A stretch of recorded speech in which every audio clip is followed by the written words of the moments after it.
Hello? Hey, what's going on? How goes it? Hello?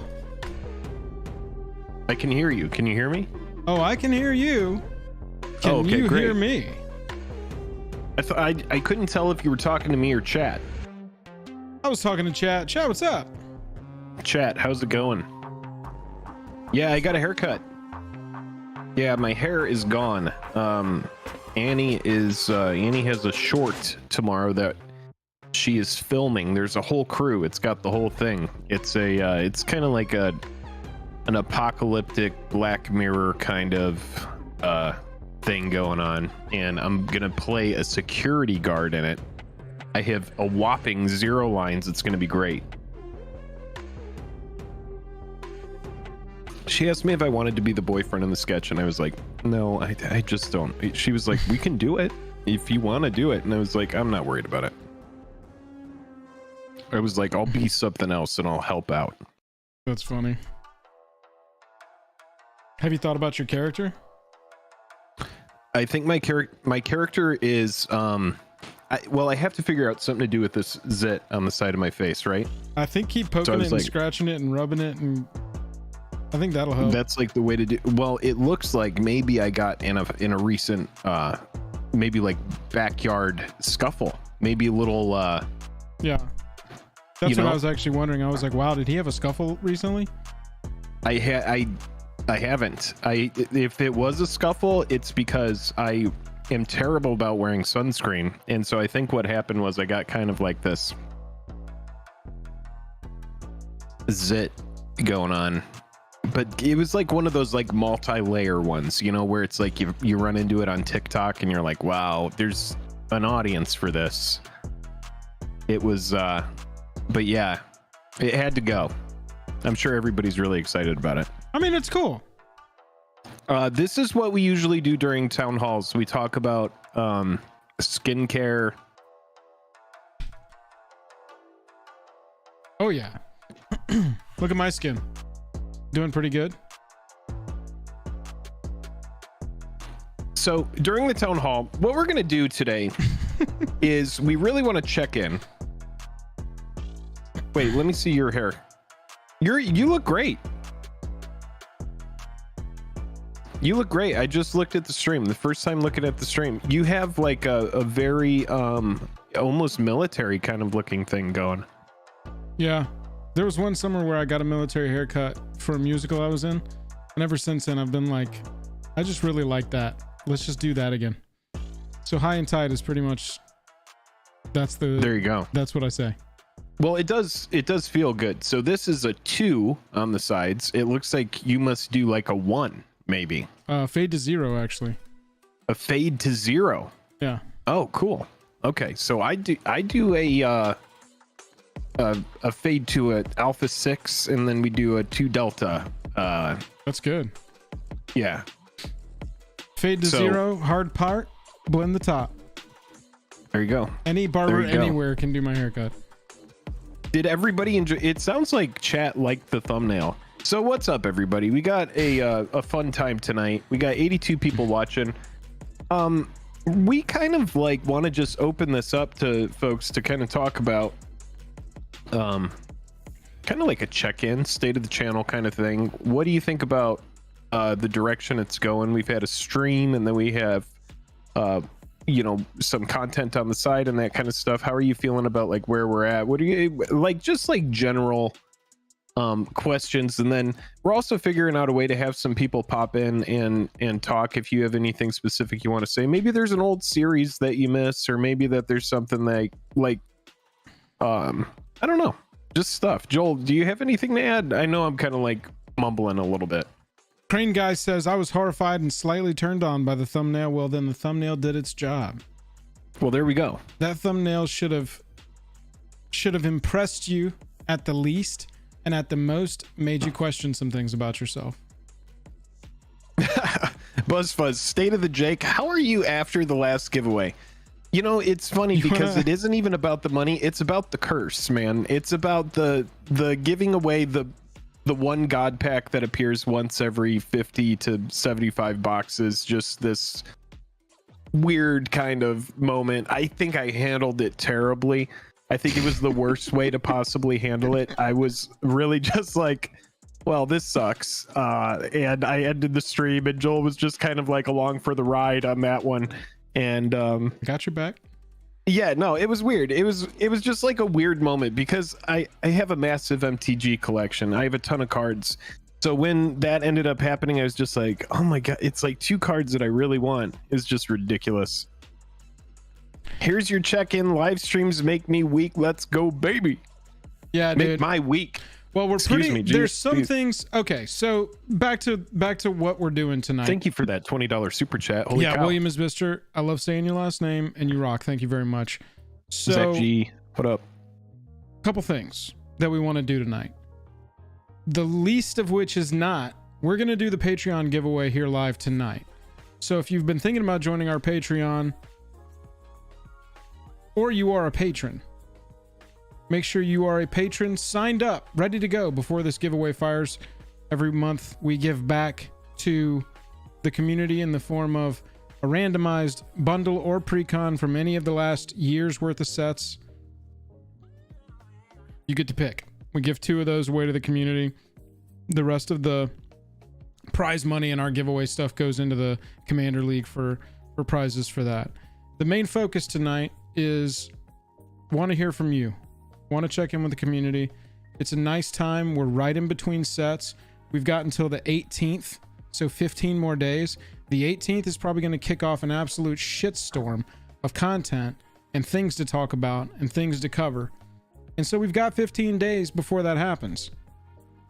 Want to sort of see what you've liked, what you haven't liked, what you've missed, what you've seen too much of, what you want to see more of and less of. That's the conversation we want to have tonight.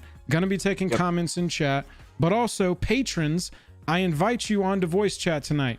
And look, please, if I'll say it this way, if the background noise isn't working out, if your mic's not good enough to be on stream, that's completely fine, but we're not gonna be able to have you on stream because we are trying to stream this and not just do it in the Discord. So no worries, come on in, we'll check it. Basically what I want you to do, if you're a patron, and we're gonna be watching on our phones, if you've got a comment or you've got a question or a suggestion, feedback of any kind, good or bad, that's what this is for tonight. Hop into New Phyrexia in the voice chat of our Discord. Hop into New Phyrexia, and I'll drag you down into the room where we'll invite you into the Foil Quest room where Jake and I are at the bottom of the chat. So we'll watch New Phyrexia. We're assuming if you jump into New Phyrexia, you're on voice chat and you got a feedback, suggestion, comment, cry of outrage, whatever. And that's how we'll take those. Other than that, comments in chat, Jake and I'll get it going by sort of talking about like what our strategy has been over the past 6 months or so, because it changes. It's YouTube. Everything changes about every six to 10 months. You sort of have to like reevaluate. Can't get stuck in a rut. And so we think sometimes it's really important to get some great feedback. Because for sure, you gotta have pushes ruts. you to figure it out and figure out like. And I wouldn't consider us in a rut either. I'm not coming to y'all at this point where we need to jack things back up. We've just had some of our like 2 or 3 best months ever across all categories. And so it's mostly about keeping that going and really working with y'all to make that jump from the 50K mark to the 100K mark, because we think we're going to be there by next summer. And we're not slowing down. We're not working any less hard. Looking for every single day we work a little bit harder. Here. Okay. Because I see some people in chat already coming up with some stuff.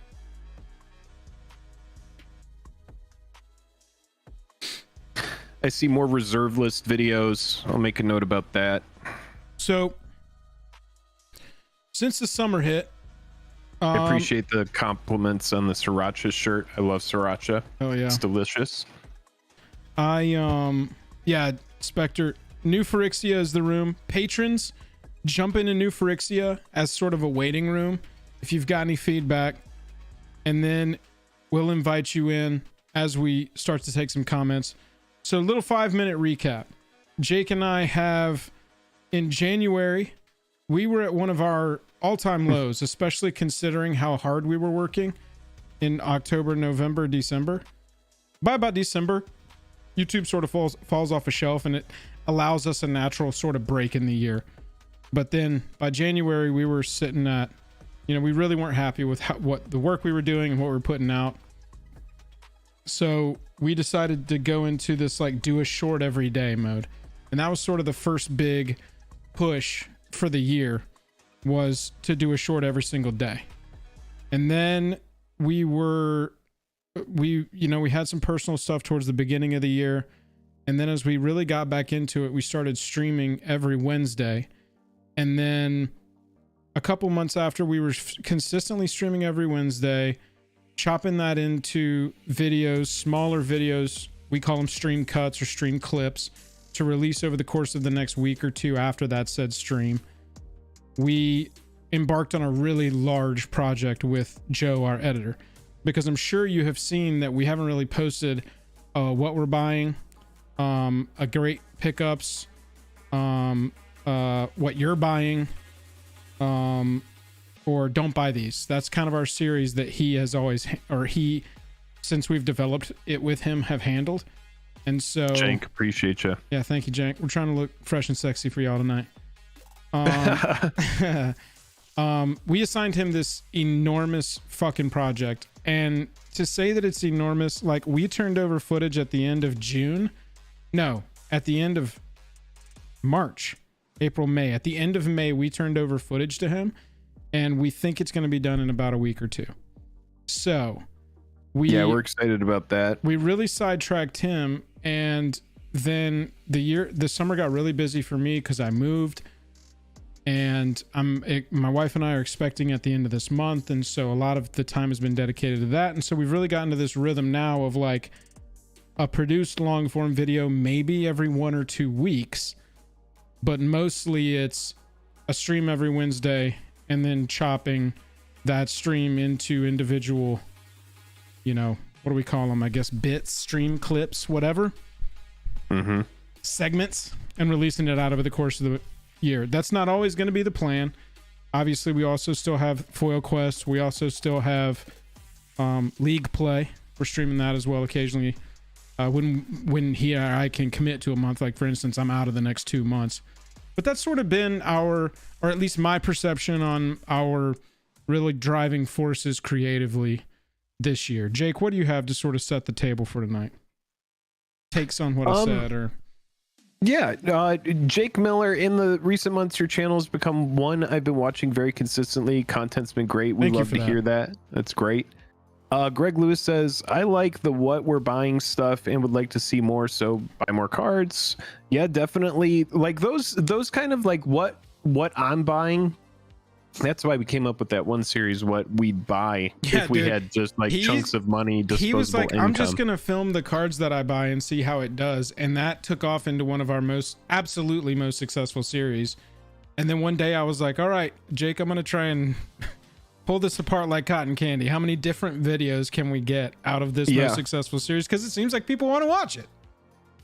Yeah, and it's definitely something that we want to be able to continue doing, but we want to bring that same level of finesse production that the first one has, and so yeah, when Joe comes back from this, we sent Joe on this quest. We were essentially like, we thought it'd take you're a month gonna go or two. all the way to Mordor. We gave him the ring. He has no Samwise with him. He's just doing it all alone. He does have a golem, and that golem is me DMing him every week going, hey, how we doing? That's right.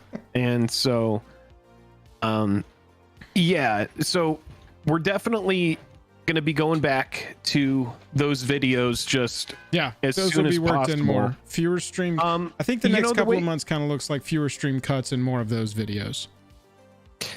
So I think so. And one thing we've noticed as well with some of the stream cuts is like, and this was something I was interested in talking about, is sometimes the information that comes out on the stream cut is a little bit dated.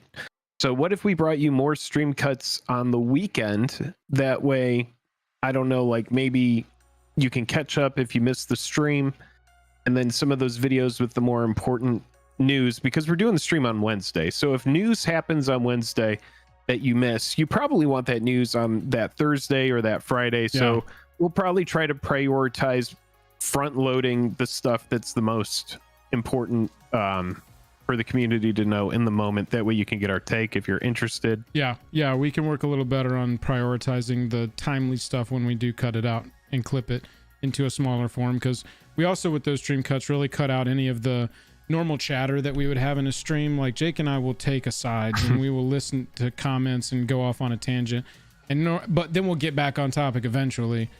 That with the clip is all sort of like condensed, and so it's another feature of those.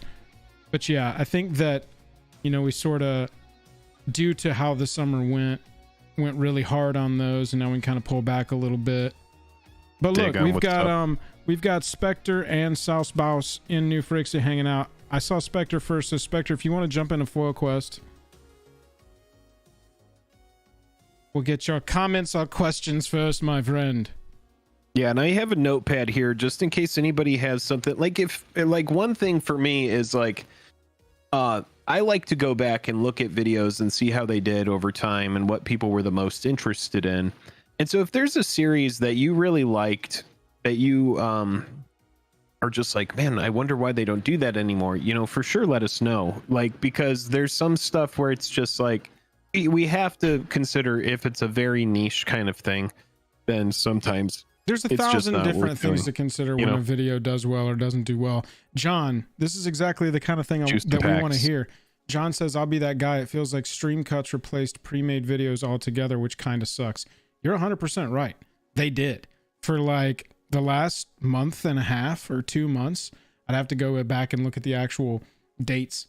But that was all we were doing for a little bit because it was just kind of the reality of our situation and whatever, you know. So John, do you find yourself like clicking that video and then clicking away more and more? I know it's like sounds like peel the curtain, but like for real, like are you seeing a stream cut and then being like, or not even a stream cut, but like a video and then you like click it and you're like, oh, I was already here for the stream. I saw it and then right. No, that's 100% the feedback we're going for. Spectre, I see you jumped in. How you doing? Hey, what's going on? Can you guys hear me? Absolutely, we Debuck. can. Yeah, I feel ya. Spectre. Hey, what's up? Chat. Spectre is our resident numbers person. Has definitely helped us. Had this awesome chart that made a great stream clip, and we've talked about doing Zach some G, other data enough. stuff. Spectre, what's up? How you doing tonight? Not too bad, guys. How y'all?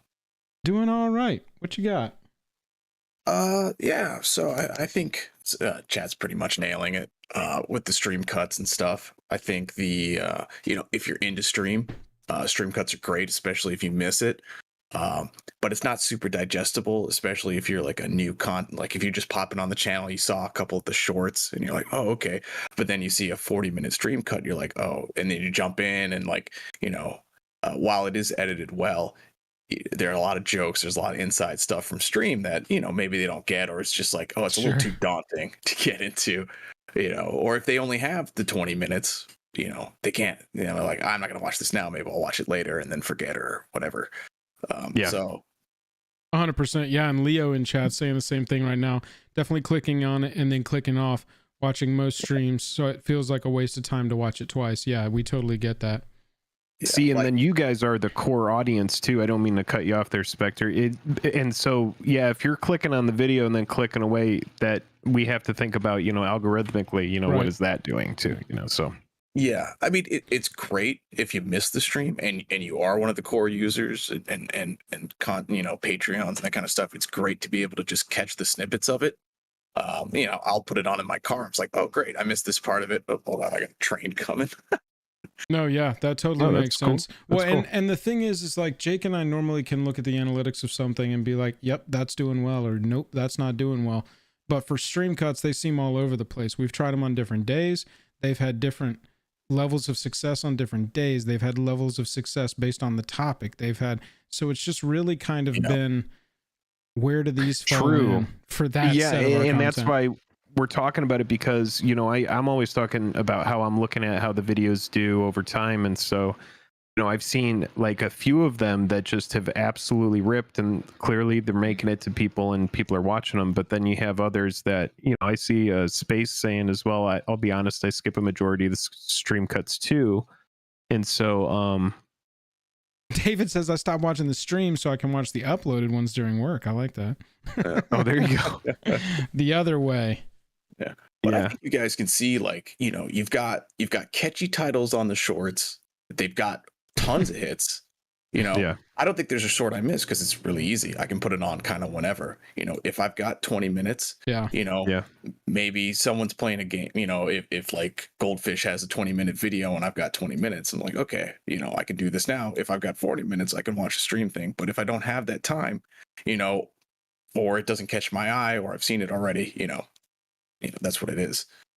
Spectre, are you playing in the league? No, not this month. I'm hoping to play next month. I'm also just slammed for life stuff. Seriously, no, we totally get that. I want to get some feedback on that tonight too. So I was gonna pick your brain on that, but I see. I'd love to play in the league. I watch the league videos. I think more gameplay videos would be great. I know you guys had talked about doing some in-person stuff. I think you'd have plenty of people that would be willing to volunteer some time to get some games jamming. 100%. Yeah, 100%. sure. It comes down to, so right now we film 1 day a week, and we film 1 day a week and we stream 1 day a week. And then both of us have an individual. I'll stream Tuesdays, Jake will stream Thursdays. And that's kind of our rough plan. And it changes based on whatever the week is bringing or whatever the circumstances are.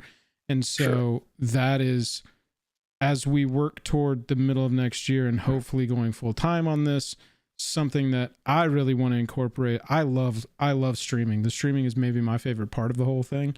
And so I want to get games in with patrons more, get some MTGO going, get some spell table going on a different day, do some community, deck builds, and then have sort of our database of JAJAM community deck lists. I think that would be really fun.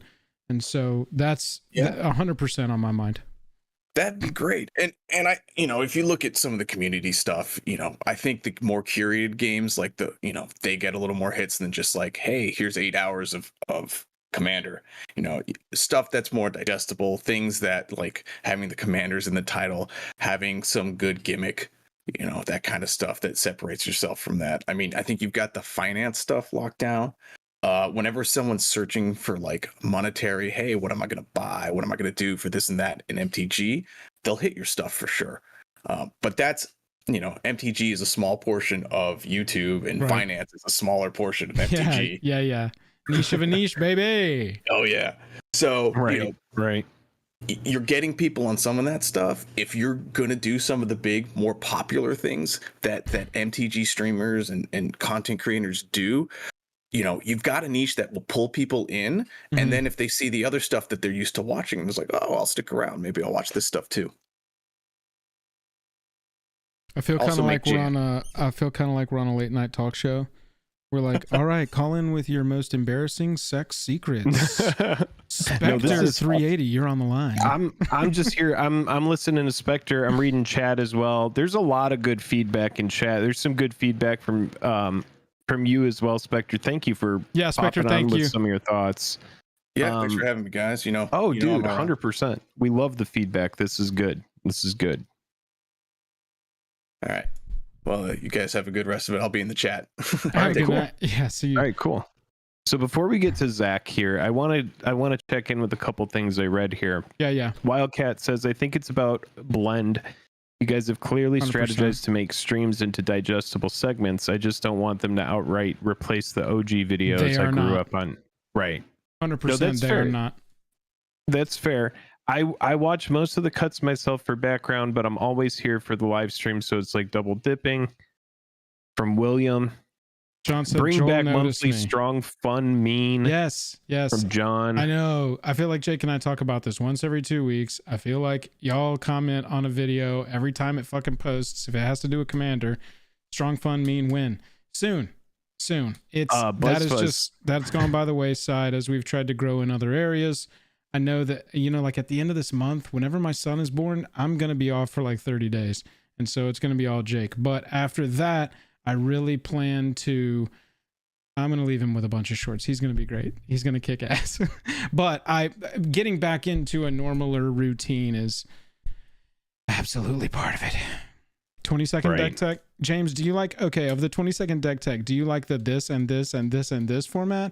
Or do you like the Commander taste test that I've sort of made recently? Because I'm trying to find which one everybody likes. Yeah, I'll figure it out, G-Rad. I appreciate that. Appreciate that positivity. Buzz, I am going to do a clip. BuzzFuzz says the only stream I rewatched is the ending Monday Pure Brutal to keep rewatching. Yeah, I've watched it a few times too. It's funny. Buzz, there is going to be a clip on that. There's going to be a fun video from that.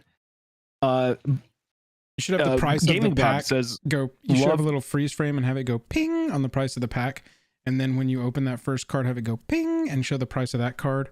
And then when you open up the Renin 6, have it ping, freeze, and show the price of that card as well. And then really Carmina Burana. Really give exactly. Give the, I mean, I think it's it's at your expense, obviously, but I think it's a fun stream fail. And so, 100%. I think that it could have a broader audience, especially if you give it full context, like show the price, the numbers, the prices of the cards and shit like that. That's smart.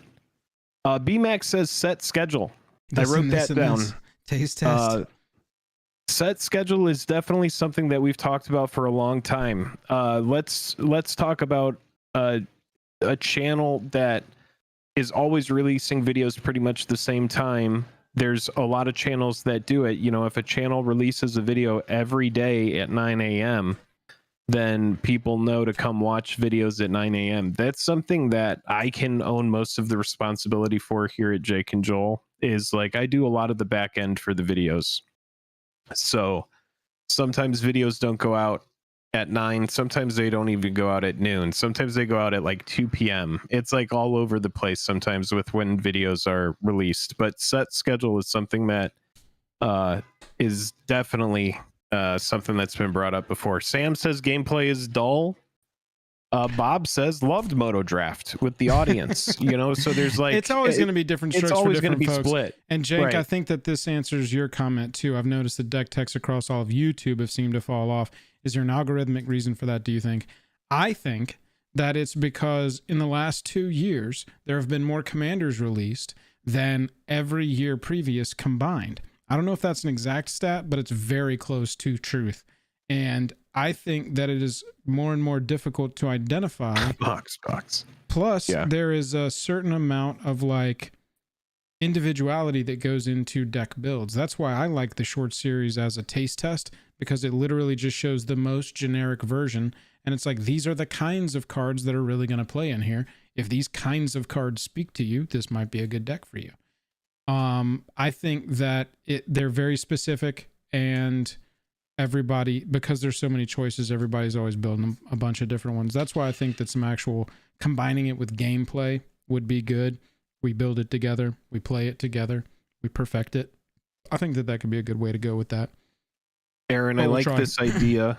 How about shorts on similar types of cards ranked, like black removal spells or green ramp?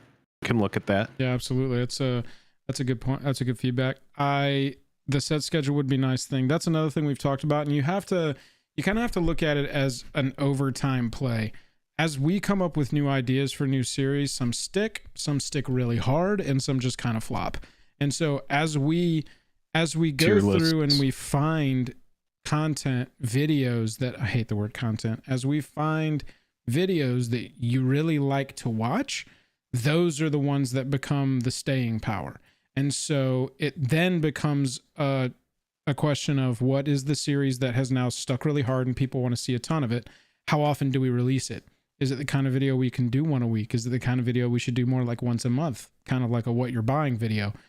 And then you start to develop a calendar out from that. We're just now getting to the size and entertaining y'all enough that we're getting a handle on the various series that you really like watching. And then we kind of work on perfecting those so that we can deliver the best, final product to y'all. So as the catalog grows, the success series grow in the catalog, that's when we can really get into a place where we can have a more set schedule, because you can ask Jake. I'm a planner, I'm a calendar guy. My wife has made me that way. I wasn't before, but I've gained that skill with my wife, and I'm very type B. At this point, I would love to be like, the first Monday of every month is when X comes out. The last Friday of every month is when Y comes out. So you're definitely speaking to me when you ask for something like that. You guys are definitely like the odd couple. I mean, random buys are great when you can find them. I'm writing down everybody's ideas here. I got Aaron saying shorts ranking ramp. I have John Reed talking about tier list. Leo saying more gameplay. James shorts staple series. I love this idea. Choose a color or a guild. There's a lot of really great stuff here in chat, and sometimes it's really good to just check in with you. What was the choose a guild idea? Just like James is just talking about a staple series, like a short commander staple series. Maybe you do 3 cards per episode. Each episode's 1 minute, because then you just talk about pilot like a Yeah. tiramisu, and you have a short that talks about that subject, you have a video that talks about that subject, then you have a deck tech of a deck that actually is doing that thing, and then you have a gameplay video to go with it. So it's all the way up and down. You get to choose how to interact with that idea. Collection buy is like, if you can It's so find tough, it. y'all. If you can find it, I know that then Matt it's Caster great. Mage seems to be able to poop out a collection and make a great video out of it every freaking week. I'm not going and checking his channel every single week, but I just see him have those videos all the time, and they're great. But it's just a matter of like finding that. It's like the physical action of mining a Bitcoin. It's like you have to go into the world and do it yourself and find it, because it's still there, but it is finite and it is running out.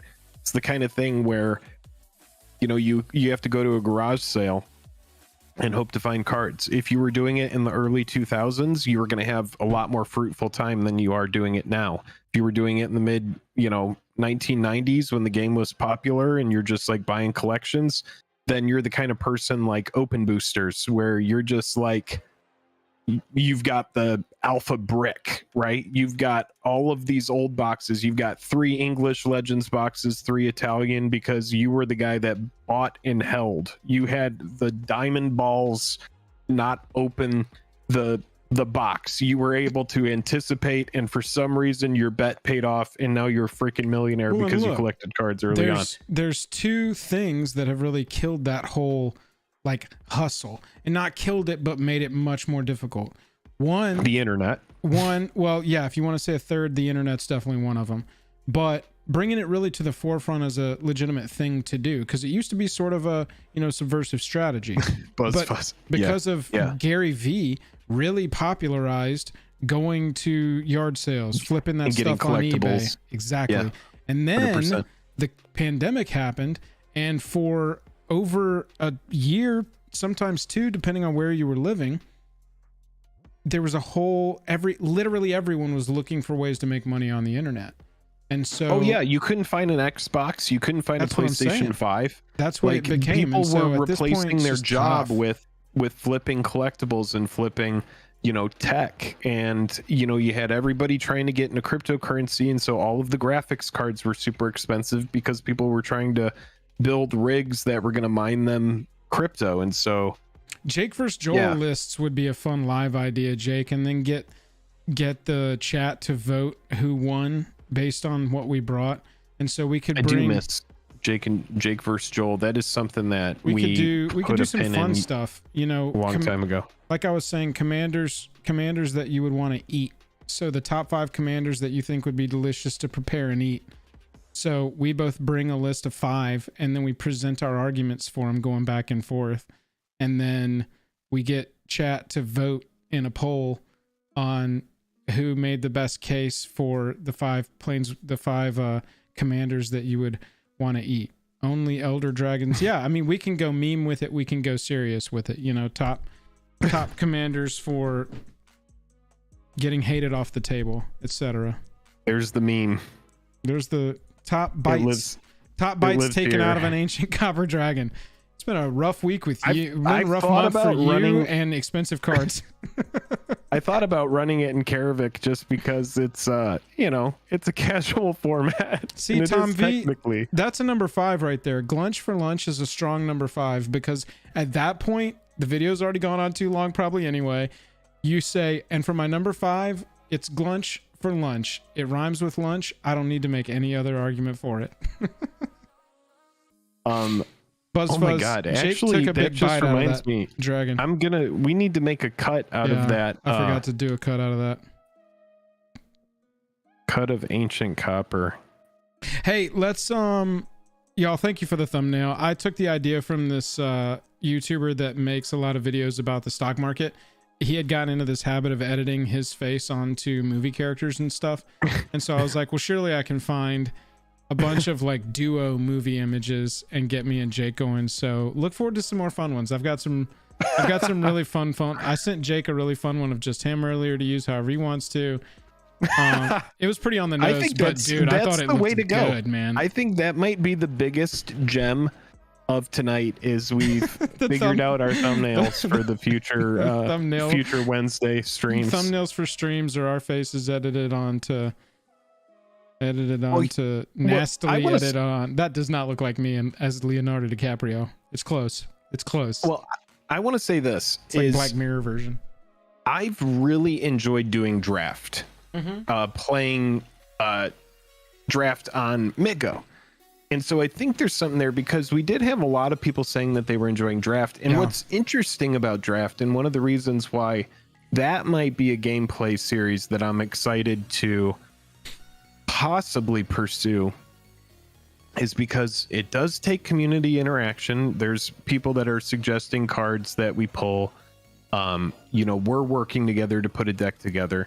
But it's also the way, from a design perspective, the way that the game is meant to be played. I mean, there's different constructed formats, but if you're sitting down to play Magic in the most balanced way, you're opening 3 packs, you're building a deck, and you're playing a 40 card limited deck. That's like, if you're going to the store, you're doing a draft, it's like that's what Wizards wants you to do because you're buying packs. So I do like it from the perspective of it's playing Magic in its most like raw, basic, fair form. Sometimes you can open a bomb, sometimes your opponent can open a bomb, but pretty much everybody's on the same playing field, and it's up to you to be able to build in the moment and come up with something good. And it is something that I enjoy. So if like chat enjoys it and you enjoy it as well, and it might be worth exploring 100%. More of that. I think that and some Commander gameplay. Obviously, Commander gameplay is going to fit more into the thesis of our channel, but it's not like we can't become known for draft as well. I don't think either of us make any errors about being master draftsmen. We just sort of lean on our experience and go from there. I mean, we could just, it's fun because even if you're just going for prizes, it's like you're not trying to, it's like playing a $10 poker game, it's like you might not be a great poker player, but if you can do well, maybe you walk away with, $60 or $70 for your $10 investment. So. Yeah, it really doesn't look like me in the thumbnail, does it? It looks like something, dude. Looks like my older brother or something. Is someone still waiting in the room to possibly come in? Oh yeah, we've definitely got people waiting. Sauce Boss, come on in. We got Sauce, then we got Aboro, then we got Buzz Fuzz. We're gonna rapid fire through these peeps. Not that y'all have to rush. That's not what I'm saying. I'm saying that we're not gonna go tangenting until we get through everybody. Sauce. What's up, boys? How you doing? What's up, man? Dude, I'm doing really great. How you doing? Thanks for popping in. Oh, of course. It's lovely to talk to you guys again. Dude, the pleasure is all ours. We met Zach IRL, Sauce Boss in GP Vegas. Nope, Command Fest Vegas. Whatever that thing was that we did in Vegas. That's a produced piece of video that's going to come out in the next couple of weeks. Is Command Fest Vegas, is it worth it? So here's the little story from there. I walk up to Joel. I'm like, hey, man, I'm Zach G. He's like, oh, he gets it immediately. And then he goes, hey, Jake, this is Zach G. And Jake is like, okay, cool, blah, blah, blah. And Joel's like, no. This is Zach G. And then it took him another 2 minutes to finally realize. And Jake is a lot taller in real life for everybody in chat who doesn't know. He's a tall boy. Shorter, fatter, taller, skinnier. Your words, not mine. Hey. I got 2 comments and then a question. Do it. Yeah. Comment number 1, Joel, I think you hit the nail on the head. In fact, I was going to say that when I came in here, which is this. Chaining the videos up to a gameplay video, I think is an excellent idea. The fact that you can do good, nice, mean or whatever, and then you could have a game with a bunch of mean decks or whatever, and just however you feel that the way that goes, I think would be just a great way to chain content together. I see it as sort of 2 different series. I want to keep the strong, fun, mean thing on the side, but get it going again because I know that they're fans of that series. But I also want to get like a community built thing going, and so we have this stereotypical or prototype that we build of an Omnath deck or of a vampires deck, the JAJAM official community vampires deck. And then we have, a short that sort of shows it off, a video that shows off the the actual building process combined with the gameplay. Then we chop out the deck tech and the gameplay, and yeah, I think that could be fun. Exactly. And the second comment is all the live online stuff that you guys do, especially the draft. The draft was like one of the funnest things I've ever seen. I think it's one of the most fun things that we've done, like to us individually as well. It's so much fun. You two are the only video creators. I'm not going to use the word content. Out of respect. Oh, you can. You can totally use it. It's just a personal. Whatever the hell you want. It's like moist, you know. For me, saying content creator is just so like everybody's a freaking content creator nowadays. It's weird. Yeah, we live in a weird time. 100%. Moist. Is that from Critical Kills Charlie over there? That we were talking about? Moist. Moist. Isn't that what his shirt is called? I'm pretty sure that it's the moist shirt or something. Yeah, I think you two are the only content creators that I would actually hang out with. Like everybody else Nice. is either a completely pretentious nerd or some sort of ass. You guys really walk the line of just being like cool yet being really good Magic players. So I enjoy that part of your content as well. I Oh, appreciate thanks, man. that. Lastly, My wife calls me an here's ass. my question. I mean, you know, what else? What else are you gonna do? My question is, you mentioned a lot. You want to do this full time. You want this to be your job. Yeah. What does that look like for you two? I'm gonna leave it as open-ended as possible. Just want to know what that looks like for you guys. Crossing my wife for me, and then I'll let Jake answer as he thinks about this. Sure. Yeah. For me, it's about, it just comes down to money, unfortunately. I really look forward to the time where we can cross the threshold that I'm talking about, of needing to cross to be able to say, done with the, you know, career that I'm, the like typical career kind of thing that I've been working on, and move fully into this. Because I also think that for the future, for at least in my idea, once we go full time, we get Jake and Joel really rolling, we get a second channel going, more general gameplay, or, you know, video games, or like Jake and I watch a shit ton of movies. We're constantly texting about movies and shows and stuff like that. One of the reasons that I wanted to be a YouTube creator is a channel there's a mosquito in here. I hope you Driving murdered me it. crazy. I missed. One of the that's what happened Sunday, right? When we had Red Letter Media. I really love Red Letter Media. It's one of my favorite channels on all of YouTube. I watch all of their stuff religiously the day it comes out. And doing movie reviews would be really fun. TV show reviews as well. So it also looks like an expansion of the brand to me. But just to get there, it's crossing the monetary threshold. That's for me. Jake, what about you? For me, it needs to be ultimately a bigger space, which comes down to money as well. So, you know, the channel is going to continue to grow how it grows. Sometimes I think about what it would be like to have a second channel. I know that I love creating videos for MTG. It's a fun time. I think that it's a specific niche that has a really good group of people in it that you know, I would never want to abandon that completely. I would never want to get away from MTG. Absolutely not. Completely, because there is this thing that we talk about called the curse mark, where it's like the once you've learned MTG, once it's found you, once You're it's there, like bro. it creates. You made a deal with the devil.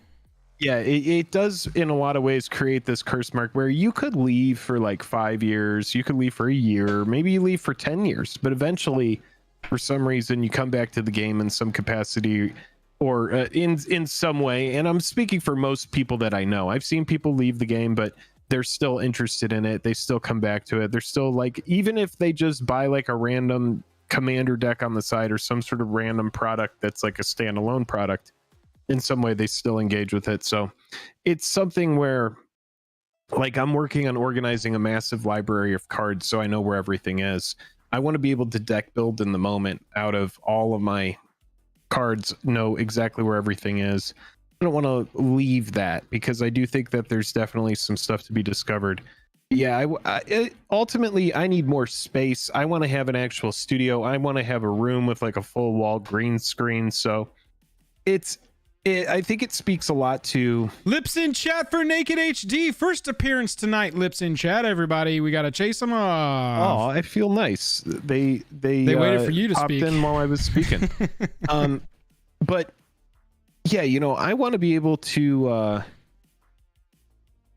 just focus on making really good videos. I want, in a lot of ways, and this is something that's going to sound funny to some people in chat, but one of the people I look up to on YouTube the most is Mr. Beast. I like that he is always able to make such over-the-top videos. And even though I think he appeals to a younger generation, he appeals to a lot of people, because what do people like?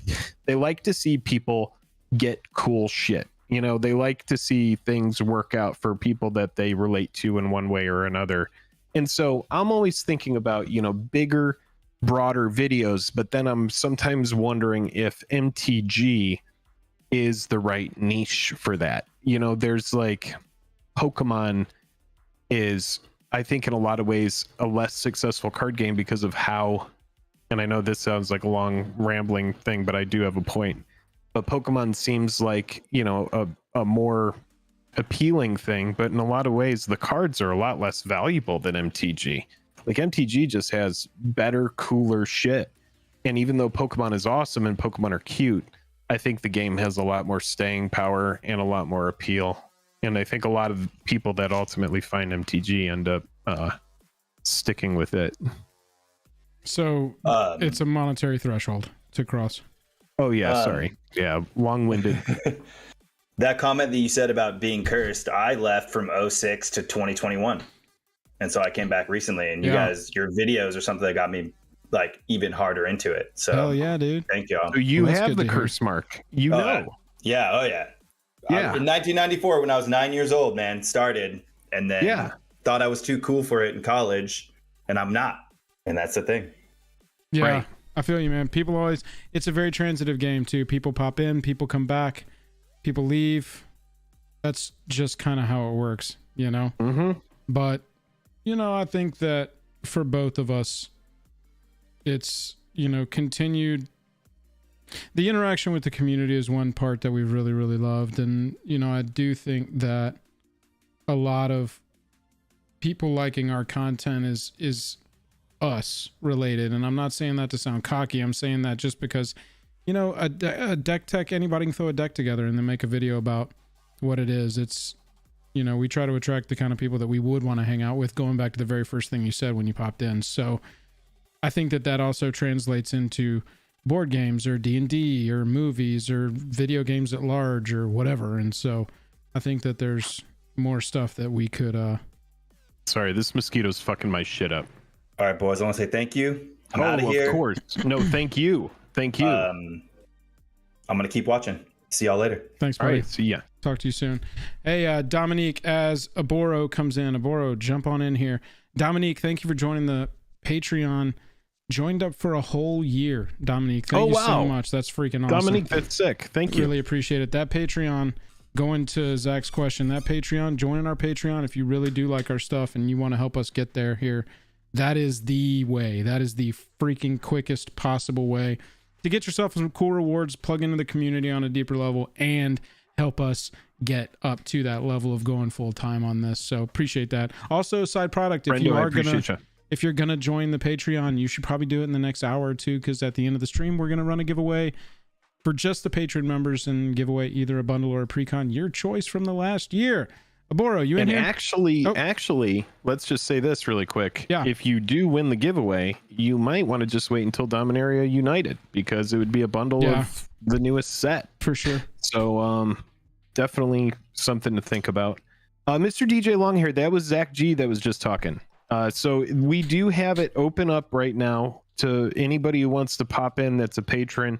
In New Phyrexia is kind of a waiting room right now for folks who want to kind of, we're just checking in with people today, checking in, see what people think of, where the channel is right now. We haven't done this in a very long time. Yeah, we did this for the league. We've ever done it on YouTube Live. About 2 months into the league, we did it specifically for that, but it was really successful and gave me and Bobby a lot of great feedback on what people wanted to. And, we'll do it for the league eventually again, but Jake wanted to do it for the channel at large, and I thought it was a really good idea. Okay, so Brandon, Aboro, what's up? Aboro is not a patron, unfortunately, yet, I'll say. Oh, that's fine. So they can't pop in. But BuzzFuzz, you were up next, and then I'm not sure who joined from Tom and Gaming Bob first, but y'all know, and so work it out amongst yourselves. And after BuzzFuzz has made his, what I'm assuming are inappropriate comments, y'all can pop I don't in. think. BuzzFuzz, Right. jump in here whenever you want, pal. I've got a note here for Buzz. Hello. Hey, Buzz, Buzz, what's up? how's it going, man? I'm good. How are you guys? Great. Doing Hey, great. so community, if you're not familiar with BuzzFuzz is our resident judge for the league. BuzzFuzz has gone above and beyond with the community this year and has been popping into a lot of mine and Jake's games in particular, especially when we're streaming it, just to make sure that as much as we possibly can, we keep everything on the up and up. So Buzz, I wanted to say I really appreciate you helping out with that all year. Yeah, it's fun. It annoys me when people play wrong, so it's like You I get might to as well help exercise them. that muscle, right? Yeah, I might as well help. Buzz, when did you dive in so hard on learning the rules? I started playing in 2015, so it's not been that long. Oh, okay, cool. It's just my decks have like required me to like learn things. When he's Yeah, also like really Shambo good at carries. keeping up with triggers and ordering, making sure everything's in the right order. And normally between all of us and him catching it, we can work it out and figure it out, you know? Yeah, we definitely do miss sometimes, but it's still like very few compared to if For I'm sure. not there. Yeah, exactly. It's rarer when you're there. So I have a couple questions. For sure. Yeah, Rock and roll. you've been here for a long time, so I'm really interested to hear your feedback. He hates the shorts. I hate the shorts. We know this. We know Well, they're BuzzFuzz doesn't staying. like the shorts. Yeah, those They're aren't going staying. anywhere. But It's like yeah, the one of today or something you posted and it starts mid-sentence. Which Like, one is come on. that? I don't know, the one you posted today or yesterday. Oh yeah. I tried to start it very like casually. I think I started with got a little commander combo for you here. I tried to be real like, oh, very relatable guy. Come on in. I'll show you a commander combo. Yeah. Okay. One of my questions is, since you guys like streaming, why not build a commander deck for the league that you plan on participating as a stream, and like people like me can help you make the deck? 100%. Time is time up to this point. Time is the answer. Just hasn't been any time to work some of that in because it's very at the forefront of my mind. That's a real big goal of mine is to get commander build streams going with the community because I told Jake this idea earlier tonight and I think I've repeated it 3 or 4 times in the stream. Yep. Having a JAJAM community catalog of decks so that if anybody joins the community and they're like, hey, does anybody have an elf deck? We can be like, yeah, by the way, we all built one together. Here's the list. Here's a gameplay video. Let us know if you got any questions, you know? But the Yeah. thing is, I was thinking instead of like an older commander, like as sets come out, Yeah. choose one that's not like the most popular one or For a sure. pre-con, and just like build a deck out of that one. Right. Yeah, exactly. Well, you know what's funny, Buzz, is because earlier Joel and I were talking about this, and I even said to him, I was like, straight up, I don't know if I click on that video. I was like, I don't know if I'm gonna watch a video where we build a deck and then play it. But I'm not. I'm gonna stay open because I might actually really enjoy it. It's just something that I haven't done, I and mean, so I just know that I haven't really clicked on much of that stuff in the past myself, and so It's a Yeah, double-edged it's sword my having only a duo reservation. channel, especially because Jake and I are very different in our tastes. We always have to consider that, and but I think it's also a strength. But It yeah, but balances like my the fact ideas that and Joel his to likes me. it, you like it, that's what leaves me open. Is like I don't have to have it just my way. I have to keep in mind that there's folks that are interested in certain stuff, and there's certain stuff that I produce that I read comments every day where people are like, "Get a life." They're like, "Leave, stop making this," and I'm just like, idiot, I can't do it. That's my new But then dwelling there's tone. 10 comments of people that are like, "Hey man, thanks for this," Yeah, and for so sure. it's a balance. My other question is, since Jake, you plan on having a kid. No, Joel. Joel, Sorry, Joel. end of the month. End of the month. Are you gonna like do more of that one game that you just like hang back and watched and like commented over instead of playing? Yes. Because that way, at least like if your kid needs you, you Yeah. can like pop out and someone else can like pop in to like help. For sure. And Jake's got it set up technologically over there now where he can stream and have me on. And so I bet that the next, 2 months after baby's here is going to be a lot of, we sit down, we figure out me featuring on, and then he streams and I feature on in case exactly what you're talking about happens. And I just have to be like, whoops, I'm out.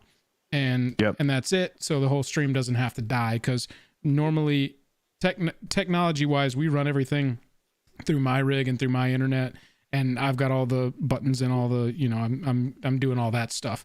But we just transfer that over to Jake, easy peasy. I can feature, he can play, and I can watch, and I can leave if I need to. He can, we can both commentate, etc. So yeah, it's a really good idea, and I think it's something that we're already planning to do. Yeah, I mean, ultimately, I think I end up leaving California just because, I think they released something where like 70 or 80% of people out here will never own property.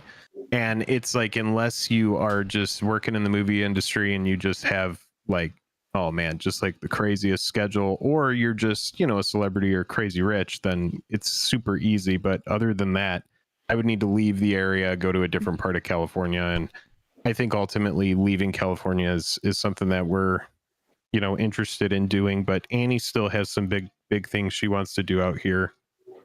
We have a penciled in idea, more like 5 or 10 year plan to be in the same place. Because we also have some ideas, that involve like a physical game store maybe, or at least having an office with a shooting space where we can do more sketch stuff, or live gameplay with people that are in Atlanta or want to fly to Atlanta and be in some gameplay videos, So, and that all is just, it's an absolute requirement that you're within driving distance of each other, like a commute driving distance, right? So it's, that's something hopefully that in the future that would work.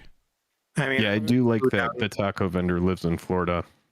I mean, I already flew down to Atlanta to meet up with Jeremy. Yeah, for Dragon Con. Dragon Con's down here. Yeah, so I'd totally be down to just fly in for a game. That'd be fun. Yeah, that'd be super sick. That is on the long-term goals. One of the other questions, I had like 4 questions total. Sure. That's fine.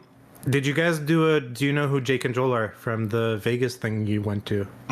No, we thought about doing it, and then we were like, oh, we might find too many people who know where we are. Right. And At then this it's gonna point, be like a weird video. It was funny when we legitimately knew that we were small, but and no one had any idea. Right. Yeah. It kind of started feeling, we talked about it for sure, but it just kind of felt a little cringy to do it anymore, because we had found a little bit of success. But yeah, I mean, it maybe would have been an update. Could have been fun. Like, your popularity grow. Yeah. Nice little check in with the group at large, the MTG community at large. Yeah, I mean, we've got we're not going to be able to make the October 30th anniversary thing in Vegas most likely, but there is another one in like February, I think.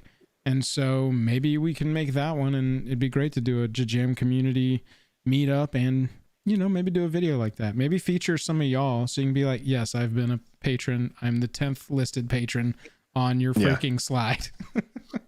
I do want to visit Montana. Someone said, D-Buck said Montana. It's been on the docket for a while. Good luck getting internet. Oh, like visiting, not moving there. Visit. Okay. Yeah. My wife and I built our house too far out in the woods. We couldn't even get internet out here in Georgia. I can't imagine what Montana's like. Chosen says you could not give me property in California. Oh my God. Forget Montana. Come to Montreal. You live in a Psychosen, if somebody's trying to give you property in California, please take it and just sell it if you don't want it. It's going to be so valuable. I said, forget about Montana. Come to Montreal. We're better. Come to Montreal. I have heard great things about Canada. Money there is different, and there's all these different like stores. You don't even have Arby's up there, bro. But we have better food. Except for Probably do Arby's. have better food than Arby's. I don't even eat Arby's. Joel and I truly are so different. I don't even think about it. I can't remember the last time I even thought about Arby's. Dude, okay. I mean, look at how fat I've gotten. Every now and then I'm like, I think of beef and cheddar today. Hey, I'm about to have a pool, bro. I'm about to get skinny and everybody's gonna be like, what the fuck happened, bro? You're gonna be doing some swimming. Oh yeah. One of my other questions was, have you reached out to other content creators to play on their channels more? Oh, dude, I've been doing a shit ton of that this year, and Jake's been doing a good job of engaging them on their YouTube videos, commenting on their videos, and I've been reaching out over Twitter. We featured on, I was on Zbex, and I was on Brainstorm Brewery, and man, Professor is awesome. I guess it's a good time to talk about this. Professor's just kick ass. We reached out to him with a collab idea for that scam with the collector boosters on eBay, broke it down for him, showed him the whole thing, you know, and we were like, we'd love to collab on a video with you like this, because it would just be such a good thing to, you know, signal boost. And then for us, obviously it would be absolutely ridiculous.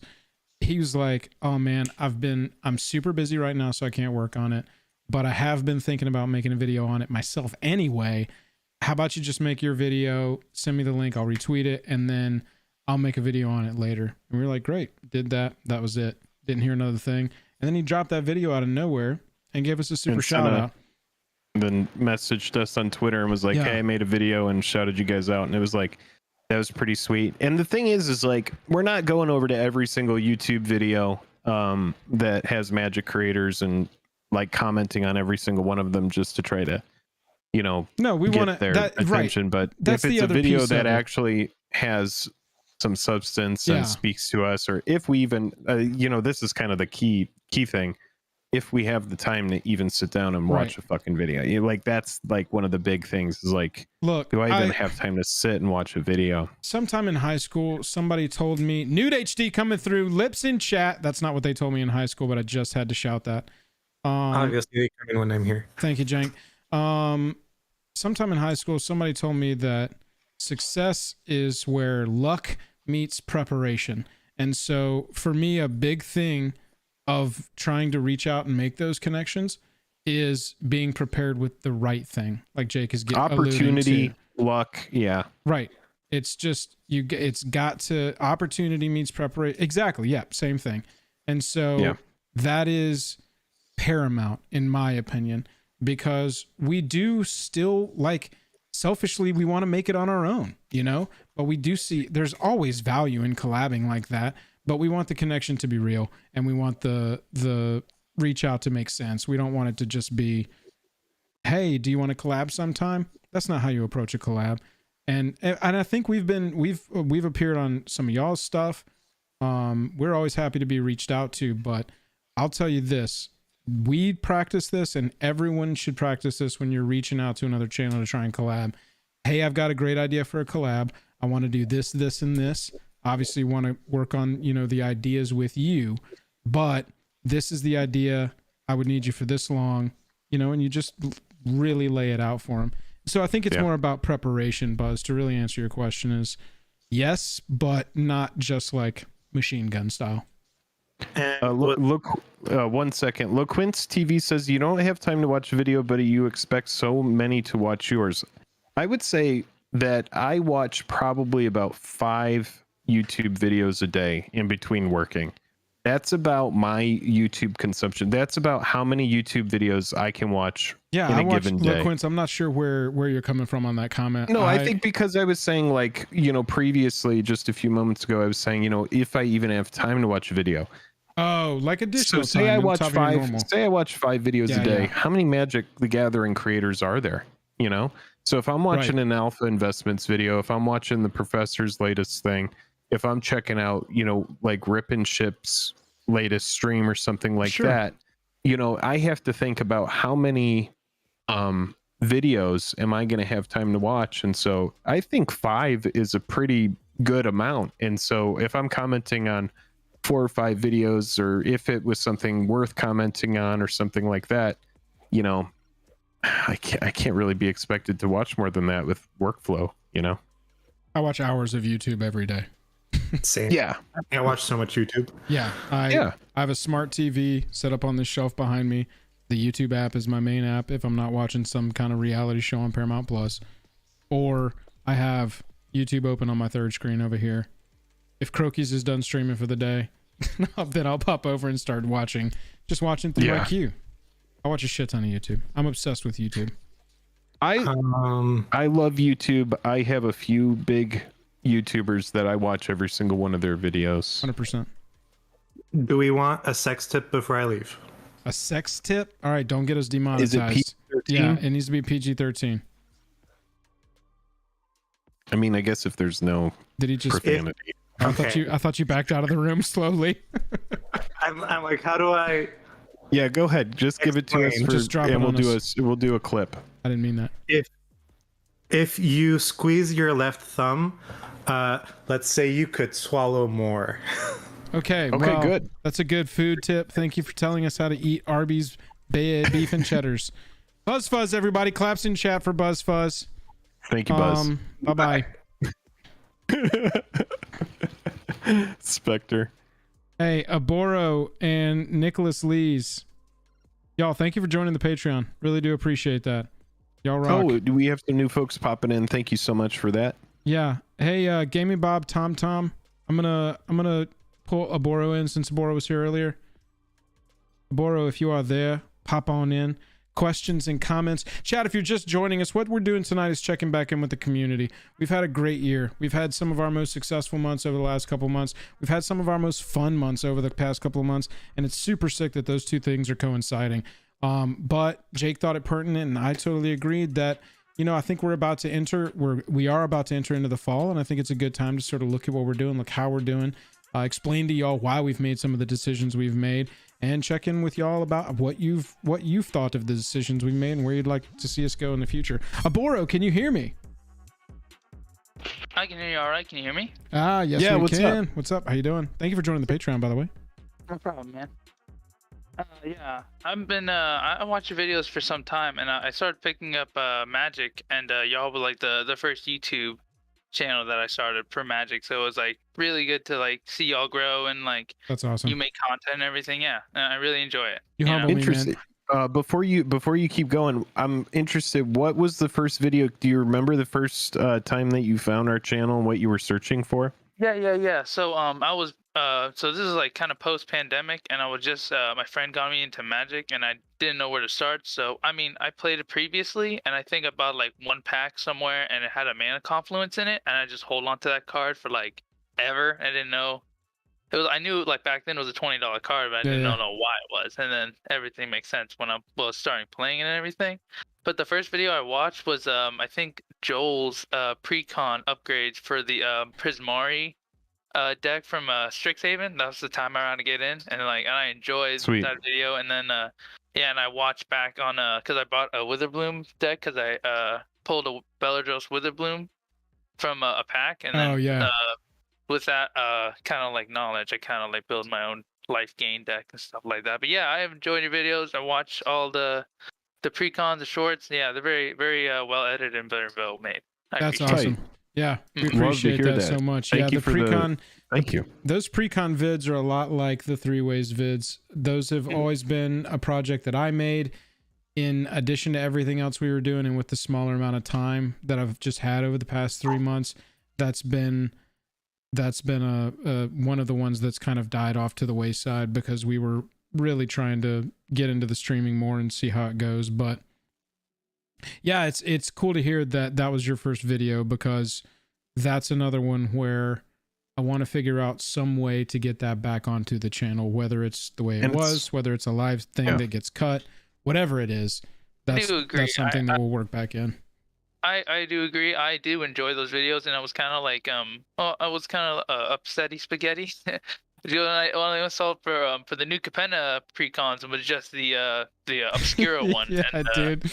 I did. That's it. Was that like the pre-con you picked up personally, and then you edited around? Oh well, I did get that one. I got that one in the Maestro's one from that set, but literally that set is where I decided just to cut those for the summer. And so I can pull them up right now. I have the scripts written for every other deck in that set. That's so cool. I've got those upgrade lists just sitting in my notebook for, the Obscura one, the Maestros one, the Riveteers one. They're just, they're written. They're sitting here. For the Maestros one, I would budget upgrade Galvanic Iteration, Archmage Emeritus, Ardent Elementalist, Arcane Bombardment, and Stormkiln Artist. And then for blinging it out, I'd go 1,000 Year Storm, Grave Titan, Jenga Taxius, Relentless Dead, and Liliana Dreadhorde General. And then I would cut Hex, Army of the Damned, Zender Splits, Judgment, Clone Legion, Make an Example, Body Count, Waste Management, Determine Iteration, You just have this Sever in the front of you. Bloodline, and Smuggler's Buggy. There you go. Yeah, I wanted to prove I actually wrote those out. It was just like, I was like, oh my God, it was so tough to squeeze getting that whole video made into everything else that's going on. And so I was like, just got to cut these for now.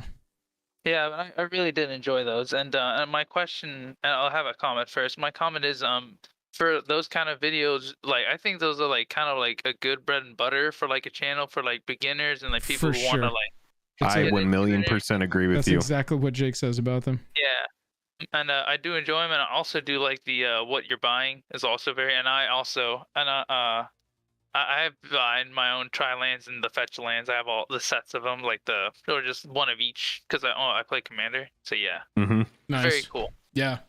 And then and then my question is like, will you be doing perhaps maybe for the new precons, the Painbow and the other one? Will you be doing precon upgrades or doing something with those? At this point, I feel like I have to. Everybody's asking me for them. Jake's putting pressure on me. I feel like, Well, I'll probably come it's through funny. with those. It's funny because we have pre-con videos that are 700 days old. We have and they still get 100 views a day. What's up, D? And the funny thing is we have finance videos that explode out the gate and they haven't had a view in 6 months. Right. And so you have to think It's a timely subject. yeah, when a deck is sitting, there's honestly, if you're the kind of person who's interested in building a channel, there's a lot of information that you can be had in this stream.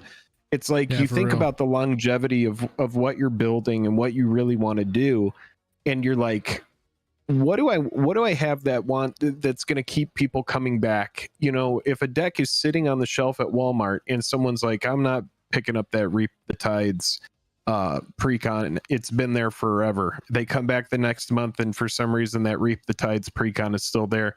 Eventually they might buy it or somebody else buys it, and then for some reason now someone's like, well, what cards can I upgrade from this? Now all of a sudden our video is getting a view. Right. So yeah, dude, I think they're the bread and butter as well. When you said that, I was like, yeah, this guy gets it. These videos are amazing. And I've also thought about, maybe we split them up. Yeah, maybe I actually jump in there, because I've thought about doing 3-ways videos myself where I'm just like, Joel started that series, but I think Milk Spectre. I think cool. We get your spin on how would you build the decks personally, right, within the confines of what Joel's made him into. So yeah, I think that'd be cool too. Yeah. And one more thing, I know I don't know what your relationship between is like with the other YouTube channel, like Nitpicking Nerds, like in the one of in the videos you reference them. I put it in nitpick about it, nerds, and I thought that was funny, and I was like, what's your relation with them? Like, do you like on a friendly footing, or like do you enjoy their videos and everything like that? Yeah, absolutely. Yeah. Super friends of the channel. We feature them on our YouTube channel along with Rip and Ship by Moonshot. Yeah, friends of the channel. Speak occasionally. Yeah. We've talked quite a few times about collaborating. They're good guys. Yeah, they have different ways of doing business and some things that we don't do, but yeah, they're good guys. Very cool. All right, thank you for allowing me to take up your time. I appreciate it. Thanks for popping in with the feedback. Yeah, no problem. 100%. Really appreciate it. Cool. Really appreciate it. Have a good night. Thank you very much. You too. Hey, Tom Gaming Bob, not sure who decided to jump in next. I need to take a 2-second pee break. Jake, if you want to entertain the folks, and I'll be right back. Yeah, I'll just talk to people. And then when you get back, I'm going to grab myself one more drink. Beautiful.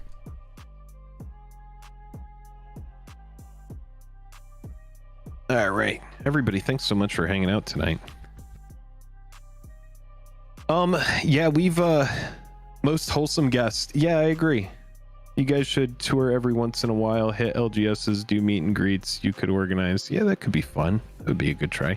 Brandon Bay says could try upgrades budget decks. Nitpicking nerds live where I grew up, but I love Tennessee. I think they're in New York, right? I believe. You got most of the fetch sets in etched. Now it feels pretty good. It's funny how those fetch lands, like Scalding Tarn, if you're like the kind of person who's wanted a Scalding Tarn, you don't have one. Oh man, I don't know what you're waiting for. Like now is the time. It's like $25 card right now. And eventually those cards, in my opinion, will do what the cons ones did. Right now, I believe that they're trying to figure out where do they put the cons fetch lands. They'll be in some sort of master set, I'm sure. Yeah, so much Modern Horizons 2 was printed. All right, I want to go up here, make sure I didn't miss anything. Brett says, I as well just recently started playing Magic. Always been a fan of card games, and I bought the Reap the Tides pre-con deck and watched your upgrade video for it, and it has helped 110%. I love to hear that. Yeah, exactly. Drina who sits on shelves, Jank, you know the meme. Dude, and what's funny about that short, Drina who sits on shelves, is that short didn't do anything, and that short proves that the algorithm works, because eventually the algorithm found that short, and as a content creator and someone who made that short, I was like, thank God, because I was like, this is funny, and I believe it's funny, and eventually the algorithm found it, and people have really enjoyed that. I want to make more fun content. I want to, in a perfect world, I want to tell you guys like a video that I would love to do, and I'm sure that somebody's going to steal it from me now that I'm talking about it on stream. Do I do sealed collecting? I do an amateur amount of sealed collecting. I have a bunch of stuff that I have a pretty nice sealed inventory. I would say maybe 20% or 30% of it is secret layer, and then the rest of it is like old masters boxes and stuff like that. I do wish I used to have a sealed Urza's Destiny box, but I sold it for 3,200 a few years ago. I wish I still had it. It'd be worth like almost $8,000. Vegas declared an emergency. What happened in Vegas? LP, Jake is Ohio, Georgia, California. I am Georgia, California, Massachusetts, Georgia. Stop playing with it, Jake. It'll never go away. I know, right? It's not, well, it's gone, but now it's like this weird scar kind of thing. Don't touch it. What hasn't happened in Vegas? I know, right? I used to be around the Toledo area, Clay. You want to go grab a drink and we'll take some more comments?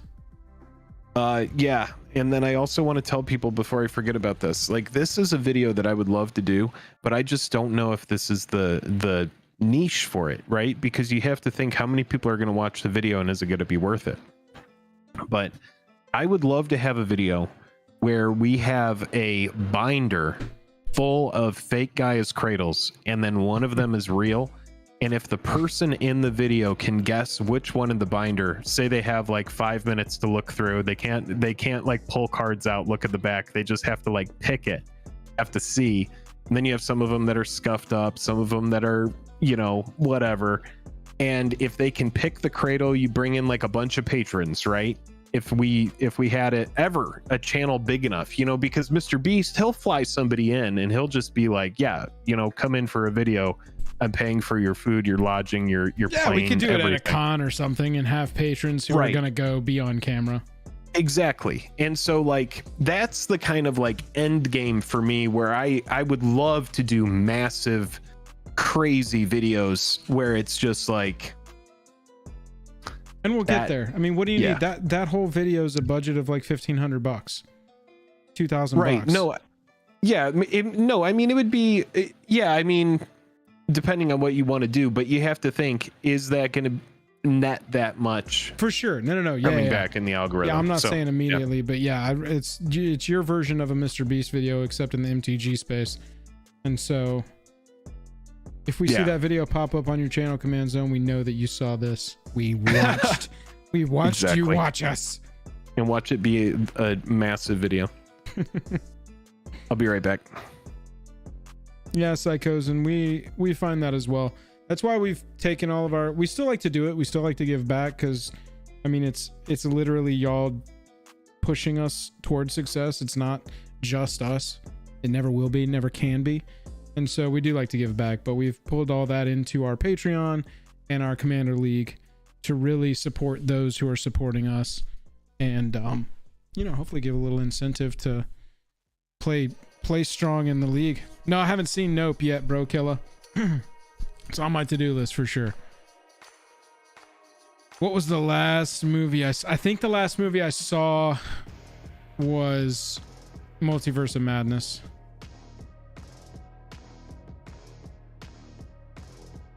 I haven't caught up in a second. I want to watch that. Did anybody watch that new Netflix movie with Chris Evans, America's Ass?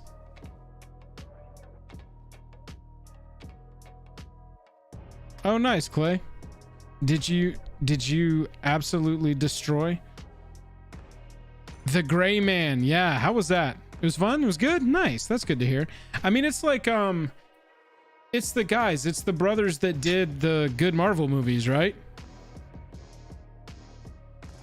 Oh yeah, Greg, Prey is one I'm interested, because that movie could be super fun. That movie could be garbage. Russo brothers, yes, Kevin, thank you. The Gray Man. Yeah, see, Kirk, I'm a huge action fan, bro. Like, give me a Mission Impossible movie. I watched this Mission Impossible trailer for whatever the next one's called, Part 1, and I was like, oh, Ethan Hunt. Hunt me down and assassinate me, Ethan Hunt. Oh, that's good to hear, Sparks. John Wick is the shit. Seriously, Kirk. John Wick is awesome. Love John Wick. Love the Mission Impossible series. And lately, I like any movie where it's like completely, you can tell it's like definitely executive produced by the main character, by the main actor, and that, Tom Cruise is going to be in charge of his own shit. And it also seems like he's got something to prove with every single one that comes out. That, I think, is what impresses me so much about that series, is just watching him try to impress us. Not just make a good, fun, exciting, entertaining movie, but legitimately being like, I am working my ass off so that y'all walk out of here and you're like blown away. That's so fun. That's so good to watch. That's so good. It's always going to make such a good movie. Which one was Andrew 4? says, I saw Idiocracy for the first time last week. That movie's a gem. That movie is something. And Fun fact ages about like that fine movie. wine too. It does. It ages like the finest of wines. Did you know in that movie that Dax Shepard, they hated his character so much, they like tested his character, and then they were like, oh my god, the voice that you did is like awful, and so we need you to come in and we need you to do ADR over your entire character. And so he had to come in and he was like, oh my god, I ruined the fucking movie. He's like, my character ruined the movie, and they're trying to figure out. And he said it was so humiliating. He was like, I had to redo every fucking line in the movie, and then ultimately they went with his original character, which was a Groundlings character, a character that he developed for a long time. And one of the reasons why he was like, oh, well, I was cast for this Groundlings character, and they thought they hated it, and ultimately they went with what he originally did. Right. Yeah, Hang on, I've got crazy. another Dax Shepard anecdote I want to tell, but first, Palumbo 06 with the $10 Oh super yeah, chat. $10 super chat. Holy shit. Have you guys ever thought of going on game nights or Command Zone? Cool content. Yeah, we've thought about it. But the thing about that is it's like you need that door to knock on your door. 100%, dude. You can't go to that door and knock on it. You need that door to be like we have like one contact over there that we've worked with sort of once or twice. But again, that's the kind of thing, that's what I'm talking about. Opportunities got to meet preparation there. So we got to be ready. And honestly, look, they at this point aren't really doing handouts. they have like a patron game a year or something, but they're not looking to a 40,000 channel because every episode for them is so highly produced and they're such a big team. They've got to get that payback on. It's like putting up a big play. You got to sell enough tickets and get butts in seats. And so at this point, they're really dipping into like, they have to go celebrity with their 2 guests. And so they really need to pull numbers based on who they pull. And as a YouTuber, I look at sorry. No. Continue, sorry. There's just not going to be that crossover. Like all of y'all know who they are, right? We don't do them any good, if that makes sense. And it's not like a salty thing. It's just the reality of the industry. That's just what it is. So yeah, we'd love to be on the show 100%, but I think we got to crack 100K before they'd even consider us. And even then, D-Buck says they're playing spell table games with $25 patrons. Yeah, that's cool. I mean, the thing about it is, EDH hijinks actually. Oh yeah, it would be cool. Said this. I think they're nice people. I think their vibe is different from ours, but it's not the kind of thing where we're seeking that out. No. Like that's not the kind of thing where we're like, yeah. So Buzz, to me, it's more impactful when we're able to say to Professor, hey, we want to do a video about this scam that collab sucks on this thing, right? And we want to signal boost it. And even though he doesn't do the collab, at least we feel like, holy shit, we influenced him to do a video. We lit a fire under his ass. He heard us. And he heard it and he did it.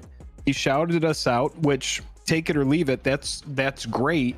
But ultimately he made the video and he signal boosted it in a big way, which I can't ask for more. Like that's a perfect interaction with somebody in that community. That's fine. Buzz was asking if we had reached out to anybody, and I actually forgot to include this. I did reach out to EDH Hijinks, alias V, if you're familiar with her. She has this series that's sort of taken off. EDH Hijinks. She and I had spoken previously, sort of from the creator aspect, asking about behind the scenes stuff. But that she's actually about to have a baby as well. I reached out to her maybe last week and said, hey, Jake and I would love to be on the channel. I think that we could do a cool 2-headed giant game against you and Olivia, and we could even maybe put some stakes on it, like bet a charity donation. If y'all win, we'll donate to this charity. If we win, y'all donate to this charity. I think that could be a really fun angle for the video as well. So hopefully within the next year or so, she's into having us on, because we'd love to be on that channel. We'd love to be on that show. Yeah, I've seen some of those videos. It's a good show. I think Post Malone, I think that would actually be a good vibe. I think that Post Malone, it would be easy to chill with. Like, I don't think that would be a weird kind of like collab. I think like that would probably be a good fit. The best thing that y'all can do for us in a non-annoying way, please don't be annoying, because we don't like to be annoying. But the best thing that y'all can do for us is comment on their stuff. When they ask, hey, who would y'all like to see on the channel? Say us. That'll get us in their minds. That's the best thing that you can do. But don't go comment bomb somebody. Jake and Joel, annoying army, stand up. Stand up, annoying army. No, we're not trying to beat anybody down. even then, like, we've done so much of it up to this point, and I'm not saying it's bad to ask for help and stuff. Yeah. But so much of this is a war of attrition. It's just throwing your life hours at something until it works. That's kind of like what it is. And so, while sometimes it's good to get signal boosted by somebody and it's a nice treat, you can never really depend on that. And yeah, and like John asked, did we see a metrics boost from Prof shout out? No, and that's okay. That's not what it's about. That piece in particular was about, we just wanted the information to as many eyes as could see it, because it's horse shit. Yeah, LP, I completely agree. But it's also really hard to quantify something like that, John, because we don't see a metric of like, oh, they were on this video from Prof and then they came over to y'all. So it's hard to say. Any shout out is a cool shout out, as long as it's not negative. We do not go under the pretense that all press is good press, but it's more about the community sort of working together and intertwining. That made me laugh. Fuck. Yeah, at this point, it's just we want to refine and bring you stuff that you want to watch. Yep, we got more because people we waiting, find too. a lot of people that are interested. They're saying like, I like this and I like this, and they say stuff like, this channel. We get these comments time and time again where people are like, hey, I've kind of been down lately, and this channel makes me feel good, and so we just want to make sure that we bring the feel good stuff, where it's like you're able to not only enjoy it, but maybe it's going to bring you a little bit of information that you didn't know. So like the finance stuff will definitely continue. Commander stuff will definitely continue. Either Tom or Gaming Bob, who's ever coming in next, y'all pop on in while Jake's finishing up his thought here. Yeah, whoever wants to pop in. I want to see more of what we're buying. Yeah. You're bi-curious. Nice. Jake and Joel playing Control, digging for Teferi. Tom, I see you hopped in. Hello, my friend. How are you doing? Doing pretty good. How about you guys? Good, What's up, man? Welcome. Thank you. Just a couple things, I guess. Earlier, Joel, you mentioned you wanted some league feedback. Yeah. I've only been a patron for 3 months. The first month I wasn't able to get in the league, but I will say these last 2 months playing on the league has been such a great time. Hell yes. Even though I haven't won any, I've lost a lot of infinite combos, but it's been fun. God, you got people playing infinite, Joel? What's wrong with you? Dude, what's wrong with me? It's the fucking commissioner. I don't make the goddamn rules. Bobby, is so infinite first off, on the board this month? What dude, the hell? I almost lost to infinite combos in week 2, and I lost to infinite combos in week 4. Yeah, fuck yeah. We play. Damn, Food Time, what up? Strong, not CDH. It's basically CDH with no Thassa's Oracle, and like I haven't seen a food chain combo anywhere. But look, yeah, Bobby Z. First of all, shout out to Bobby Z. Incredible that he has used so much of his time to help us build this thing and have this awesome league for everybody to play in. I will say I messaged him after week 4 and said, Bobby, I keep losing these goddamn infinite combos. And he just messaged me back and said, sorry, bud. So, That sounds exactly like him. Holy shit. That's exactly what he would say. Sorry, bud. The rules are under review. I do hear you. I've heard that feedback from multiple people, but beautiful. I told him at the beginning the best way for it to work is for me and Jake to be able to participate, because that, number one, will grow the popularity of the league by showing it off, by just having videos on the channel, And then, yeah, bro, like that. Sorry, I'm gonna cut you off for just a second, like Kanye with Taylor Swift. I just want to say that's what a throwback, right? No, I want to be able to play the Commander League. That's what I want to say. That's one of the big things with being able to actually go full time with it is I want to be able to participate in those kind of things. I just can't do it right now. I'm sure that some people have a question. They're like, Jake, why don't you do the leagues? It's just a matter of time. There's a couple things that I'm waiting to drop off of my schedule so that I can do those kind of things. And then also over the next few months, ramping up and seeing, what we're able to do. So that's all I'm going to say, Joel. Go ahead. I'll say this in your defense. So I told y'all earlier, we shoot most Monday. Our basic tentative schedule is we shoot Monday, I stream Tuesday, we stream together Wednesday, Jake streams Thursday. Jake also plays D&D every single Friday. He's got a years-long D&D game campaign that he's been a part of. And so that's also another night for him. And I know, I don't go out on Friday. Night. Right. I don't even know. Right. Like, I'm a part of a game night on Friday, but it's also like it's not an ongoing story. We just talk early, on Thursday about what we want to do on Friday. And if it needs to drop off, it needs to drop off. If it needs to move to Saturday, it needs to move to Saturday. That's not true of the D&D group. So yeah, it's definitely, a matter of time. But I will say the whole point that I was trying to make, Tom, is I told Bobby early on that if we were going to play in it, that he's got to be impartial commissioner, and he has to, in some cases have the power to overrule us. So we definitely give him feedback. All the feedback is passed along, but we're working with him to really make it the best it can be and the most fun, honestly, because that's really what it's about, is just kind of hanging out every week, having just that guaranteed game I mean, it's, you know, in some weeks you're like, fuck, I don't want to play this week, but I'm just going to do it.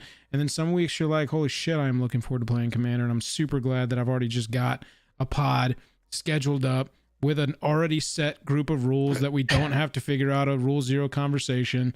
And if I do well, I could win some prizes. So, you know, we building really around parameters is actually pretty sweet too. Love because one of the things we used to complain about when we you know, just playing kitchen table with our friends is you'll have like us, like everybody's playing something casual and then somebody sits down with like Sin triplets and it's like a deck full of like counter spells and it just ends up being or like Zur the Enchanter, like when Commander first started, you know, before a bunch of that's Post Malone's deck, by the way. We were talking about Posty. That's his deck is Zur the Enchanter. Yeah. Yeah.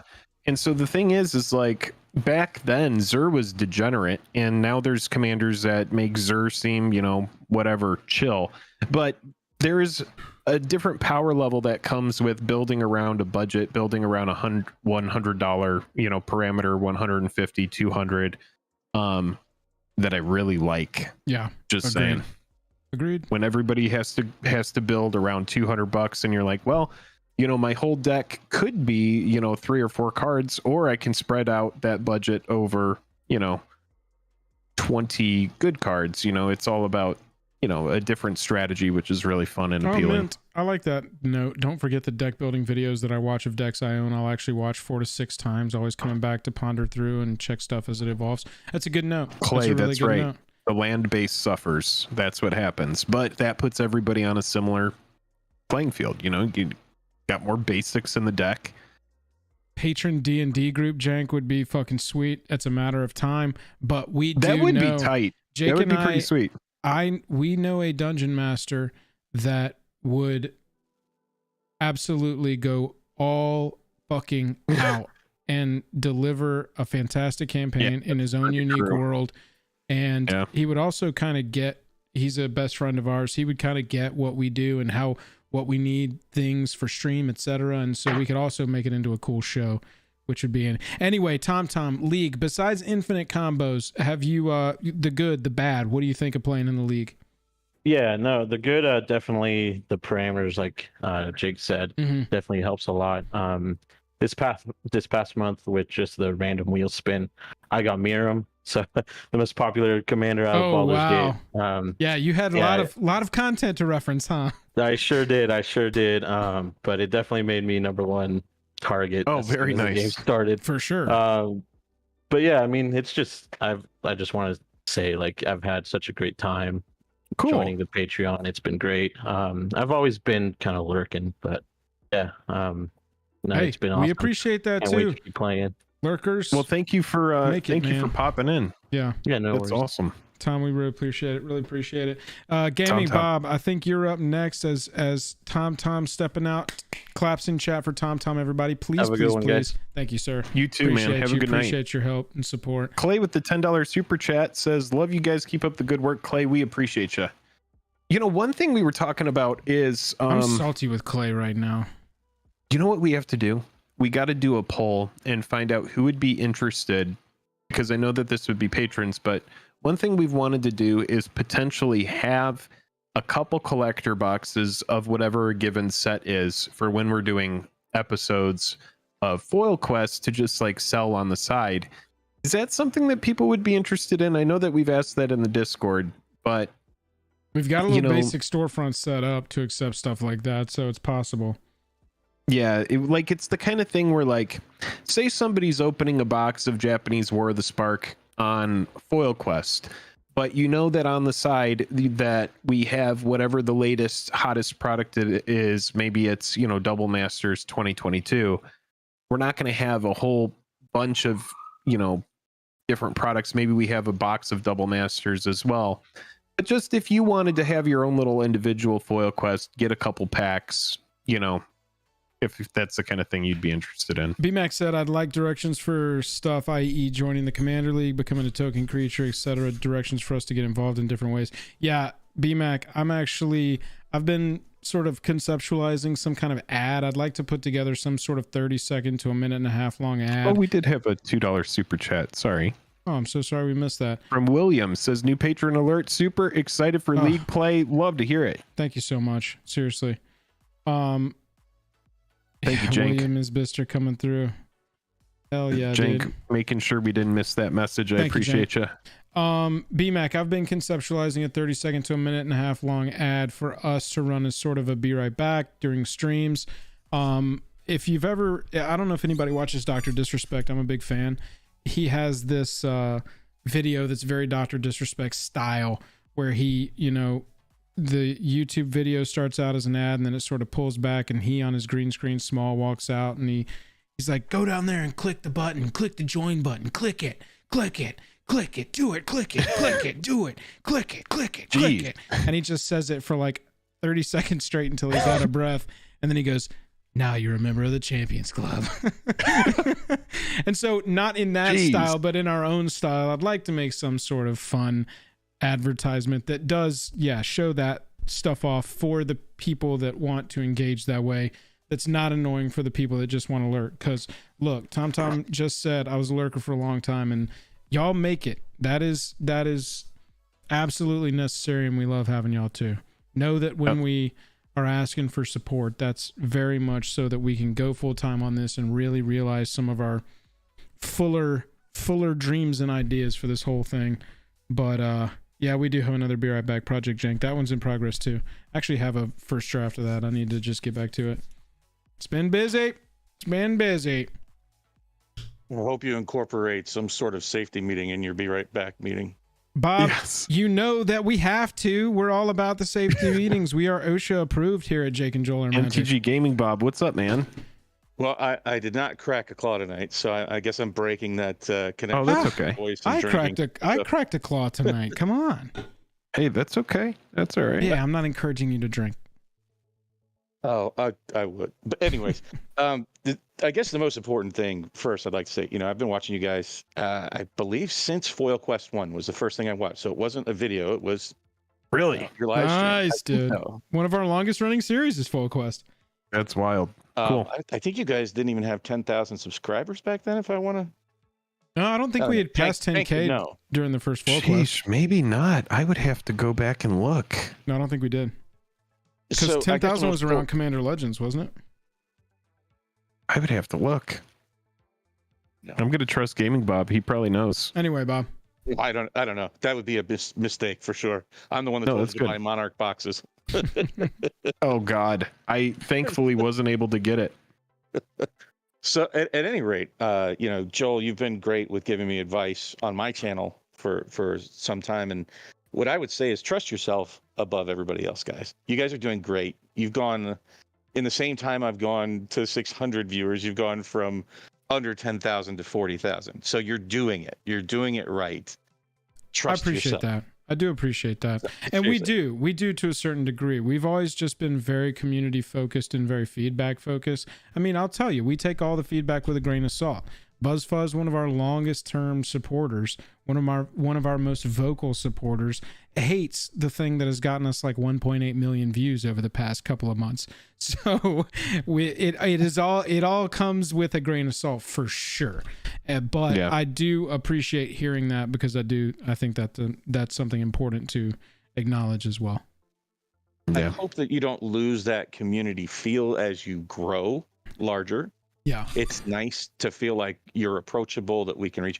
Very disappointed you guys aren't coming to meet us out in Vegas. I think we're going to hook up with Pikachu out there and some other people. They're doing us dirty, man. 2 Vegas trips in one freaking year. I'm going to try to do it. Hopefully you're able to. I'm going to try to do it, even if it's just me. Zach, I was thinking about it. So I'm not. Spoiler alert. What I plan to do. A spoiler alert, what I intend to do when I'm out there. So you know those on the street asking people general knowledge questions. Like Jimmy Kimmel. But do it more in the lines of Magic cards. That's a really funny idea. Yeah, I like that idea a lot. Yeah, we there was one I wanted to do. Command Fest wasn't the same vibe as a GP, which was disappointing, but there was a video idea I had where I wanted to go up to every vendor table that was there and ask them to show us their most expensive, rarest, or most unique card that they have with them at the booth. Didn't get to execute it this time out, but that's definitely an idea that I'd like to do next time, because an idea like you're suggesting, Bob, or you're saying that you're going to do, that's a very cool idea to specifically execute at a place like that, because you've got a bunch of people that are all, almost a captive feature on your video, because they all know what you're talking about and they're all there standing around waiting for the next event. I appreciate your words, Bob. It means a lot. Growing it from 1600, which was when we had that really hard conversation, years ago. I think it was like 2019 or something. We were at 1600 subs and we were like, what are we doing? So, yeah, I mean, we've turned it around. We just are trying to, really tonight, that we don't do a lot of these. We don't do a lot of community feedback moments or town hall posts, and maybe we should do more. We do it a lot in the Discord. We don't do it a lot on streams or in the Discord yet. Yeah, but we do it a lot on chatting in Discord. But yeah, tonight it's just kind of about these moments and making sure that we hear the feedback. I have some notes from you earlier that you loved the Moto draft with the audience participation. One of my favorite things you guys have done in recent months. Yeah. Absolutely loved it. So yeah, maybe we do. And everybody, if you are watching, make sure to check out MTG Gaming, Bob. That's another YouTube channel Bob, that you should see. You want to plug your stuff real fast? Actually, I'm going to take this opportunity. I do a collab, have been for several months, with Pat the Pauper. I don't know if you've ever checked out his stuff. Okay, Every cool. Saturday night we do a live, chat. It's topical, kind of like the round table with DJ Longhair, but we have other guests on. We've had Nikachu on. We've had some others. We would love to have one or both whenever, if you could squeeze it in, Saturday, 7 p.m. Eastern, and just, shoot the stuff. I don't want to. Sure. Although you can say shit on our channel. Yeah. Well, you said that's fine. PG earlier. I'm like, but it's fine. For the sex Jake stuff, already dropped the we're F-bomb. okay. We're okay with saying the fuck word. Just the sex stuff is where YouTube starts listening. I know you guys are busy. If you can, that's what I'd like to do. It's funny because when I was on Nikachu's show, he was introducing me and he said the same thing. He said, I would plug your show, but you're actually on other people's shows more often than you are in your own channel. Yes. Dude, I love Nikachu. He makes some of the most entertaining videos. Him, and if you guys haven't seen MTG Remy is just... Remy kills it, bro. I tried to do an impression of Remy with my Soul Ring music video. Stupid good. It didn't. Nobody liked my Soul Ring video as much as because it wasn't funny. But I tried to do my impression of him and couldn't. He's awesome. If you ever get the chance to talk to Nikachu, that dude is about as genuine as they come. I mean, that's cool. We talk for hours behind the scenes. He is exactly like he is on his show. That's awesome. He's one of my few man crushes. We gotta reach out to him. One of your few man crushes. Yeah, he's a great dude. He's so funny. Does he play MTGO? Do you know? Oh, all the time. Like, he does. Yeah, right. A lot. I'm gonna reach out to him and see if he wants to come play MTGO Commander on the channel. He's all modern. He does not like Commander that much. No, we'll teach him. Interesting. Yeah. He's hyper competitive. He was like a chess grandmaster, and Oh, okay. I could see that. Pokemon, and he is hyper competitive, but just like genuine as the day is long. I mean, that's just cool. A fantastic human being. That's awesome. At any rate, I don't want to tie up too much more. You guys, like I said, the biggest message is, have faith in yourself. You guys have done well. You guys are going to get there. And I'm not saying don't listen to people, for sure, but trust yourself above all. Absolutely. Come to Vegas, or at least next year go to, I don't know, Gen Con, and we'll meet up with Lance. Yeah. I will do my damnedest to make Vegas happen. I would like to go there because, I'd like to meet up with some folks. That'd be great. Yeah. So anyways, I'll let other people have time. Thanks so much for letting me take up all their time tonight. Thanks, MTG Gaming, Bob. Thanks, man.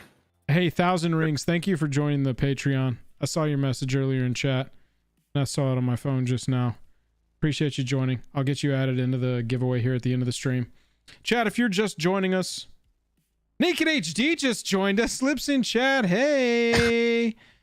You give Naked HD so much attention. A lot of Naked airtime. HD loves you. Look, what we're doing, chat, is getting feedback from y'all. We're sort of checking in, state of the channel, explaining. You know what you know what we do have, Joel, is we do have those 2 games left. Oh shit, do we? We have 2 games left with that 5-color deck that we built. Yeah, I'll pull that up. We maybe end with that tonight. I do know that we got 1 more. We got 2 more. Corey G is up Sounds next. good. And then And Hammer. Corey, if you want to pop over, I'm gonna log in and see this where we're at. Chat, we're just sort of going through what our strategy has been for this year so far, getting feedback on videos you've liked, videos you haven't liked. Patrons, you're welcome to pop in, be on stream. If you join the new Phyrexia room in the voice chats in Discord, we'll pull you over to the Foil Quest room. Any patron can come over and give us some feedback. Corey G. Joel, good poll there. Yeah, I wanted people to know what we were going, and I honestly, 51% poo-poo, that's pretty interesting. Yeah, that looks good. What's up? How's it going? Corey G, great. thanks for popping I'm in. happy to be here. Yeah. I had a response to Bob's MTGO content comment. Yeah. It's kind of the story of how I joined your channel. It was like a late Saturday night, and I saw my YouTube feed, and like, who's live streaming Arena right now? What is this? And I joined in. Yeah. And Jake's on there, and he's drafting Strixhaven. Really? And I'm watching the chat, and I'm like, oh man, this guy's paying attention to chat. And BuzzFuzz is saying all these kinds of things to you, and I'm like, who is this guy? What is happening here? And they're like, Jake, play Mardu, and you're like, should I play Mardu? I don't know. Mardu's cool. And then like, I quickly learned that you were on the West Coast because I'm on the East Coast. Oh, and got it. Man, this guy's going late. And I watched the whole stream till like 4 a.m. and I was like, what am I doing? Who are these people? I loved MTG Arena. What happened with that? Gosh. I hate Arena, but like the way you interacted with it was hilarious. Yeah. Oh man, I get so mad at it. Another thing I wanted to say was Foil Quest, great. I don't know how you interact with chat and do Foil Quest. And when I saw what you did with that, I was like, how am I going to watch this guy open a box for 4 hours? Yeah. Hey, he proves it, right? It's the rituals, bro. I don't know how people do it either. I don't know how you guys do it. It is a strange thesis, but he gets it done. I don't know how you guys watch that. I don't. I think something about you guys got that's speeding really it up great. all the time. I appreciate that. Yeah, we appreciate that. For the most part, foil quests are really, really fun. Especially lately, us being together on the foil quest, that's been a real blast. Yeah, and we learned don't give away your own packs. Yeah, I've really enjoyed Joel popping in on the foil quests. I have too. That's been a really good time. Yeah. And when we get back to a mono quest, Jank is going to be popping back in as well. That's to going to hang be out. awesome. Yeah. The other thing, the community, I don't think I would have played Spell Table if I didn't join the Discord and interact with the community. What have you thought of it? Have you enjoyed it? Yeah, actually, MTG Gaming Bob, myself, I think Brody and Bobby were like in the proto league with the boxing league last summer. Yeah. I know that he was trying. I'd love to see a boxing league be one of the month themes. That would be so fun. It's like everyone's complaining about infinite combos. For sure. And if you just use what's in your box, I think that's a really fun building challenge. It's tough. It's so a boxing league, chat, if you're not familiar, is you buy a box, every player gets an entire box of whatever set you're building out of. And then you open up a certain amount of it at the beginning, and that's the one you build your first deck out of. Then you sort of add packs to it as you go. Is that a pretty quick, good summary of it, Corey? Yeah, we built a 40 card deck and a 60 card, then a commander deck. Nice. Oh, sweet. Got So it. there you go. So, That was a fun time. yeah, it is really fun. It's just expensive. Right. One of the pros of our league is that we're very proxy friendly. And I will defend proxy players. You know, I don't put up with anybody talking shit about proxies in Discord or in chat for that matter. So with a boxing league, that's really the only thing is like you do have to find a group of people who are all wanting to buy the whole box. But I love the idea, man. I'd be super into it. Yeah, so I guess that's it. Your hard work's paying off. Great watching you guys grow. Well, we appreciate your support and feedback, bro. That's, dude, like I said, it's all built on y'all. Yep. I still have my Visidrix, even though my cat knocked it over. And... Oh, is the foot still broken? Yeah. I have to send you some glue. No, it's good. I could find glue. My cat is just... He's a little shit. The thing about the Visidrix is I had it sitting on my desk, and so I'm sure my cat walked by and he's like, wait a minute. This is... So for chat, if you don't know, like Corey made a 3D printed Visidrix for me. It's one of my favorite cards. And so I have it on my desk. You know, I might as well show everybody. I'll be right back. What's up, Brian? What's up, Josh? Y'all welcome in. Jake is going to go grab his 3D printed Visidrix that Corey so graciously sent off to him. It looks fucking ridiculous, man. He was sending me pictures the day he got this. It was a fun pandemic hobby to get into. Yeah, so you can see the arm is broken and a bunch of its nails got knocked off. And the reason is because the cat, you know, it looks very much like a monster in a lot of ways. Little, you know, it's little monster. Yeah, so the cat probably saw it on top of the desk and was like, what is that fucking rat up there? I need to mess with it. Anyway, he knocked it down. That's great. But yeah. Appreciate that, Jake. No, I appreciate you. All right, I'm going to sign off. Thank you very much. Both Corey, we appreciate you. Hammer, jump on in here. Chat, we do appreciate y'all hanging out with us tonight. This one's a little bit different. I'm hoping that the community members that would care for something like this are who is here tonight.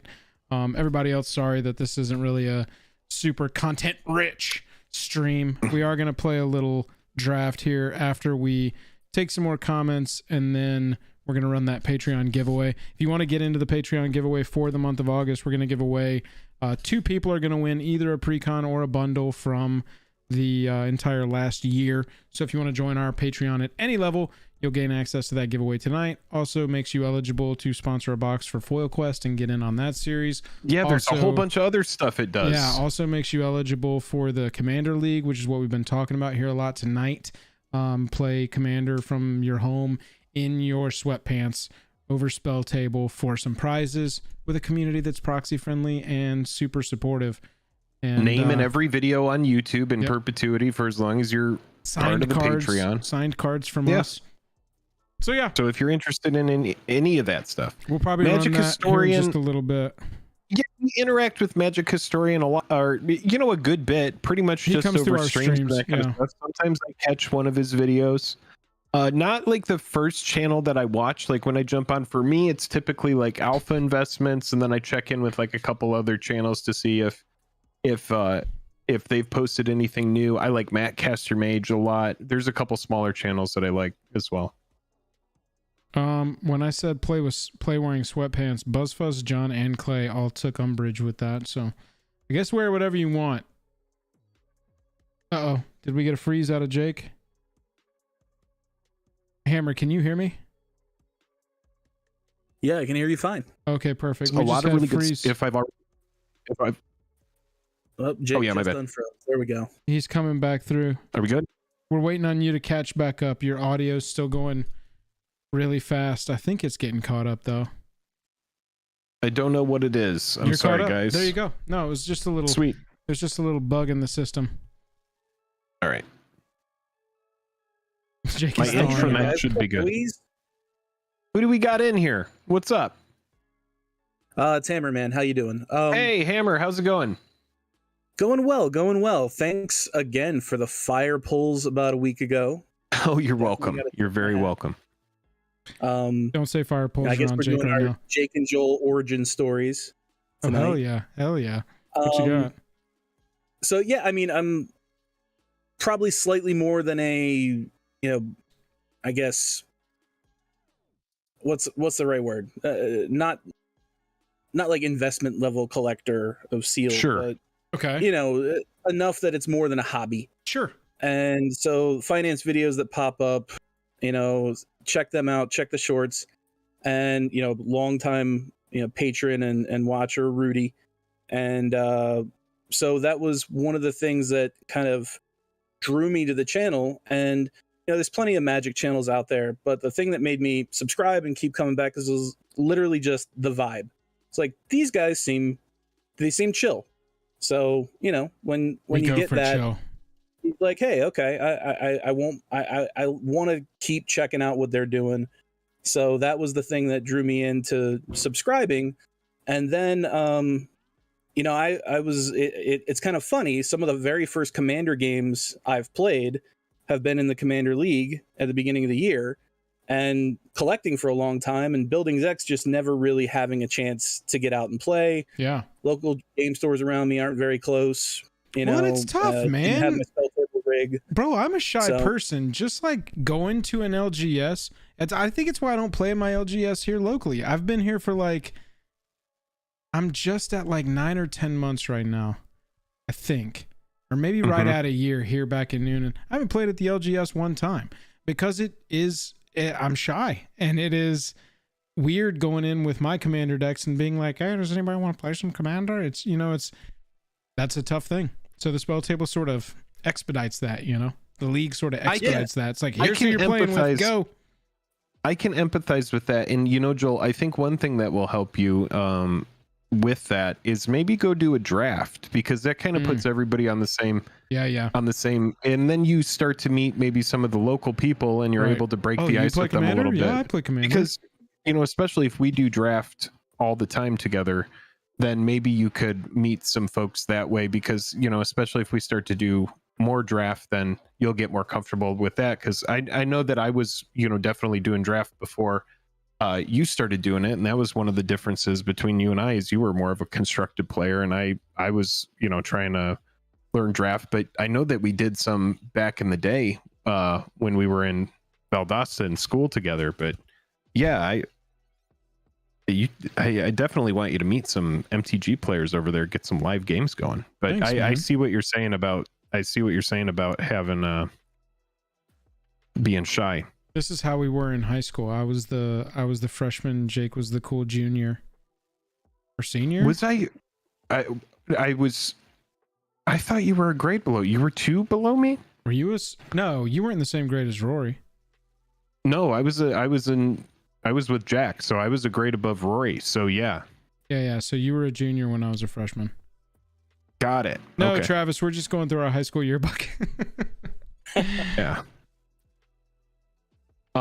No, but sorry, I didn't mean to derail that. Continue.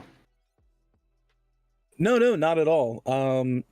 Just wanted to come on, say hi, say thanks. It's been a lot of fun. The Commander League's been great. Gives me another thing to kind of commit to every week, just like D&D. I'm also a Friday player. I mentioned that. Nice. Jake, you play D&D on Fridays? That's with my pod. Oh, great! That's super fun. Yeah, I'm currently playing an old, a strictly no magic, just a fighter, human fighter. I normally do weird, complicated stuff, and I was like, I want the most mindless, simple, grab them and break their jaw off type thing. Yeah, sometimes just hit is a lot of fun. Get that pent up aggression out. It's a massive RP character. It's just this guy who's just I based him off of the eldest Skarsgård from Chernobyl. So he's just like an old man who's just he's a fun character. Doesn't like much. He's done terrible things. Yeah, it's great stuff. Like you said, if it gets to that point and you guys do the D&D league, some years in the future when it really pops off for you, because I think it will. Got the right vibe. I'll be right there knocking on the door for that seat. So keep doing what you're doing, gentlemen. I will say the one thing that I think is I don't see a lot of people doing it. Yeah. And it kind of fits around is a lot of people have these old commanders and they have been out for years, and there's sets and sets and sets of cards. And yeah, you can EDH wreck it. Yeah, you can look at what new fits in. But revisiting some of those old, like, tried and true, like, you wouldn't... I played Riku in our CEDH month, and the newest video for Riku was probably 6 years old. Wow. So You like, are- wait a minute, this is a great commander. Why you hasn't are anyone in done my it? mind right now. I have this written down. I have this master notebook full of way too many ideas for shorts and streams and videos and everything. It's just a deluge of too much information at this point, because every idea I have or he texts me about, I write down in there, period. One of my most recent ones is upgrades that Corvold got this year, upgrades that Brea got this year, upgrades, and make it a 2022 update of the top 20 commanders, so that if you look at Kenrith, you're like, oh, I've got a Kenrith deck. I haven't looked at it in a long time. Was there like some random set that gave me one enchantment that has to do with activated abilities? So it might not even be, it might be multiple commanders in the same video, and they each have like one freaking card that's, dog, if you got a Kenrith deck, you got to put this new Streets of New Capenna card in there. You know what I'm saying? And Absolutely. Jank says, dude, I 1000% agree. I swear to God, finding I deck just text wrote on this old video like a commanders is week ago. Well, That's it's funny so because Hammer. I just thought about doing a Karavik update for Yes. Kenny, which I've been meaning to do Dude. forever, and I have it written down like in my phone earlier 100%. today. I was like, I need to do this deck tech for Kenny. Kenny has been waiting for me to do it since like 2019. Seriously, He's been Kenny like, was hey, been will going, "I you want do an to see the update for Karavik? Yeah. And now he's going to get the most updated version of it. Right, Food Time said Agent's Toolkit and Atraxa absolute fire. And that's the kind of thing I'm talking about. Like, just take, however many you want. Normally in an MTG video that's like 10 to 15 minutes, you want to talk about like 20 to 25 cards max. And so That could be fun, BuzzFuzz. split that across 4 or 5 commanders, talk about the new ones. Yeah, Hammer. Now I have to make it, right? Yeah. I know you're building Create a tracker toxic right decks. now, so that definitely Phyrexians are hot on the lore side. DNR, what up? Oh yeah, for sure. Yeah, That Broker's Ascendancy, and when I saw New Capenna come out, I was like, Yeah. that's going in a Atraxa immediately.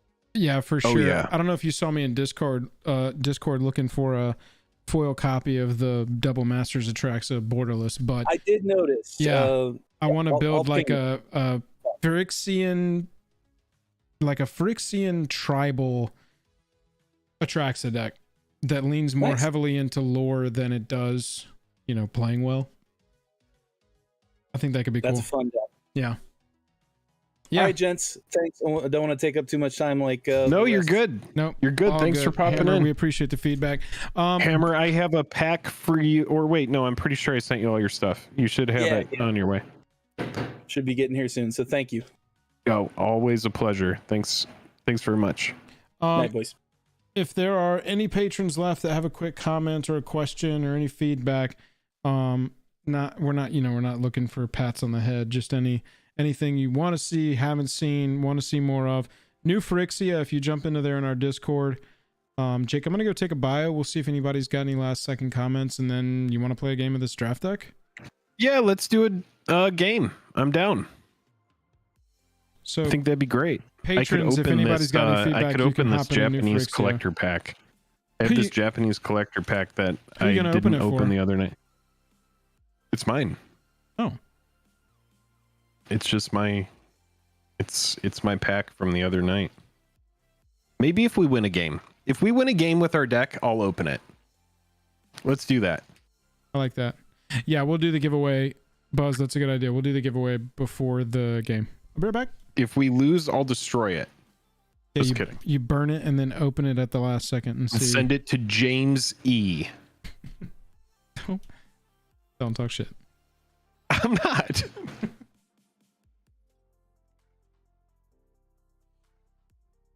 $1,000 rings. Do I get a special symbol for being a patron? It should. I don't know if it shows up on YouTube. No giveaways from it, says Spectre. No, I haven't touched the Double Masters box. Some people have been like, hey, Jake, have you finished opening the rest of that box? That box might be fire. I'm like, I don't even care. I don't want to open it. The box is cursed. but maybe the box is actually really good.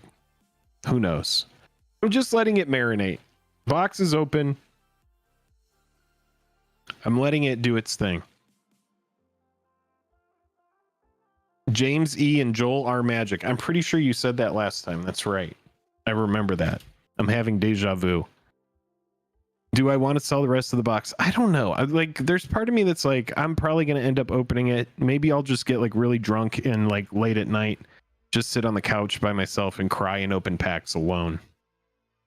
It'll be a good night.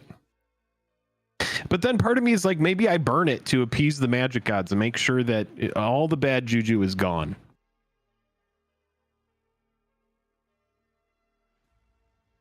There we go. Food time with the knowledge. Make sure you link Patreon to Discord and you'll automatically get the Discord benefits. Just add it to the giveaway and write it off as a tax credit. What's a write-off? I'm just kidding.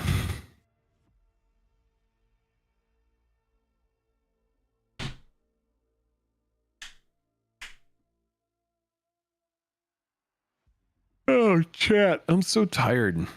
Open it post-exorcism. That's probably right, Sean. Sean, if you're hanging out, though, I do think I'm going to open my collector pack.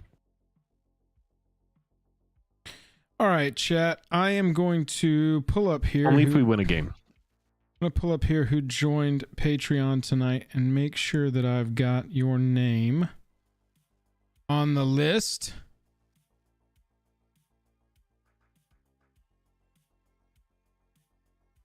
If you are trying to join before this giveaway here tonight, we are about to run it. Dominique R., thank you for joining.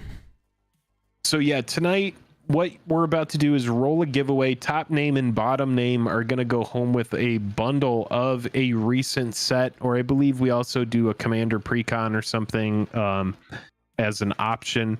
If you want to wait, you could just get a bundle of Dominaria United and wait for that to come out. Or if there's something else that you're looking for, there are the premium products outside of standard sets that are not available. So like Modern Horizons 2 bundles and that kind of thing is not going to be an option.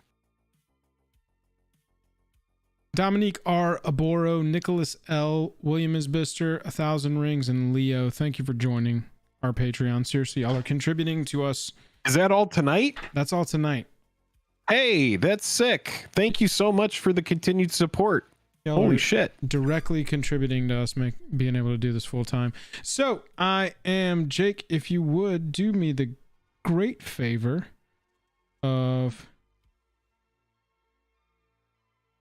Yeah, he meant community support. Sorry. But yeah, thank you for the initial taking the plunge and jumping on in.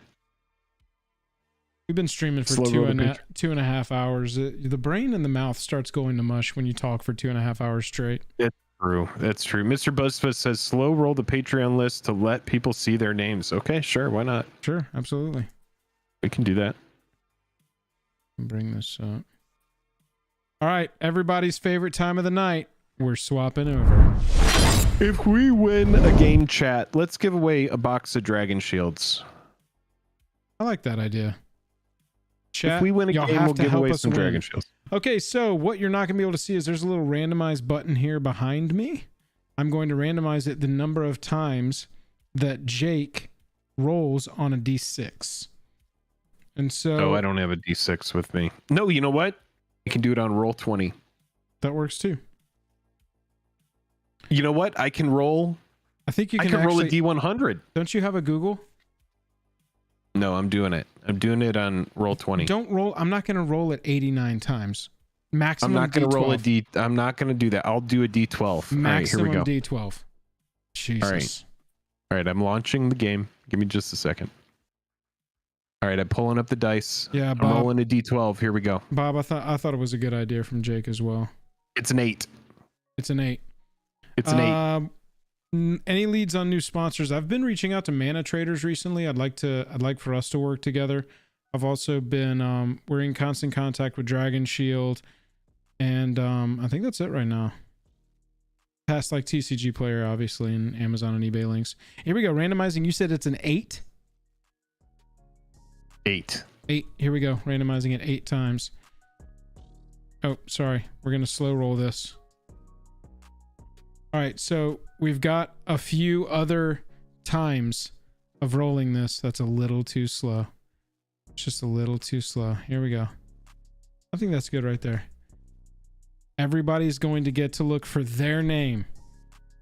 Your name should be on this list. Everybody's looking for their name. Food time, we're absolutely open to that. I think that everybody gets that that's just us paying the bills. If Raid Shadow Legends wants to pay us a couple $1,000 to talk about Raid Shadow Legends at the beginning of an MTG video, hell yeah. We'll make a video about commander cards that all have shadow. It'll be great. We'll make the content match the ad. But I don't know how to get in touch with them. It's not a bad idea. I'm very bad at the... Like, I'm trying, but I'm not an expert at the sponsorship piece. Actually, there's some spice. Yeah, Moxfield's kind of a newer website. I don't know that they do straight up monetary sponsorships. We'd love to get a channel sponsor. We have 2 channel sponsor slots on our Patreon specifically that say, yo, it's a $2,000 a month tier. And it's like, if you join that tier, we will shout you out, read a 30-second ad, whatever you want to do in literally every piece of content besides shorts, obviously, that we make, because shorts, we can't put an ad in a short. All right, I hope everybody saw their name. I'm going to roll this. That was... Oh, yeah, look, you can see this right here. You've randomized this list 2 times. We're going to randomize this until it says 8 times. Then the top and the bottom of the list are going to be the winners. Let's go. Oh, yeah, honestly, we should hit up Naked HD and be like, yo, if you just sponsor the... Patreon at the sponsorship tier, we will talk about. We'll just leave you in chat. You know, Joel, it might be worth it to reach out to MPN about their Moxfield, because I'm pretty sure they are sponsored by Moxfield. And I like that service a lot. I actually really do like it. Moxfield and Mana Traders are my 2, like, we legitimately use this service all of the freaking time, and it would be a perfect pairing. But if they're not looking for sponsorships, they're not looking for sponsorships. All right, I've randomized this list 7 times. I'm hitting it one more time. The winners are Ace 11. You are number 1. Jack Kinsey and Ian. Sorry, just missed. And then Kamehamehayukin is our winner on the bottom. And then Heath and Hansel. Sorry about just missing the target there. But Kamehamehayukin and Ace 11, you are winners for the month of August. I will be DMing you, or you can DM me, and we will figure out which pre-con or bundle you want from the last year of sets. I don't know why, but I feel like there's a Jake and Joel shirt in the future that has the lips on it. Only if it says Naked HD. I think there's Max Benjamin just asked, Ayo, that has the lips on it. Random thought, but whatever happened to the JAJAM theme song? Well, about that. Did someone say that? Yeah, somebody asked. It's a story, bro. It's not like even just a...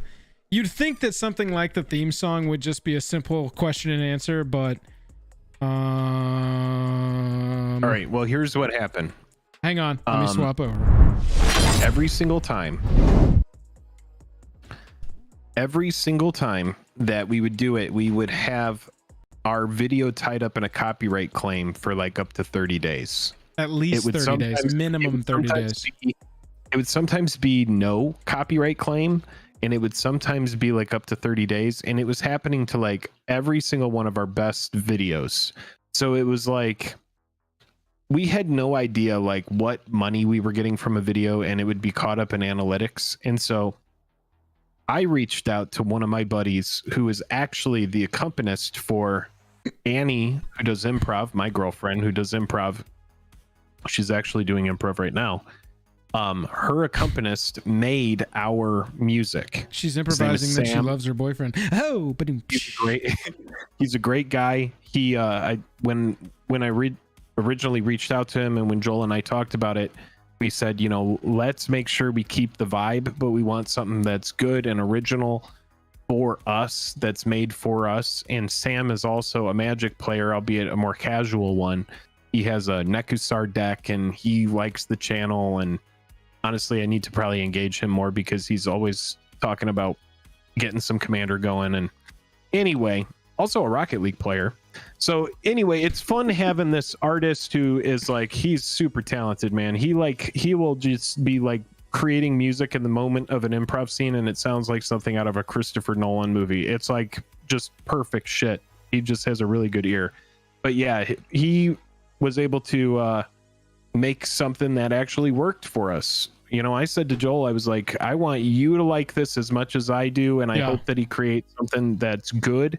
And it's it was tough so because nice we to hear loved back that royalty free one. We loved it. Was one. dude, and it was forever, right? Seriously.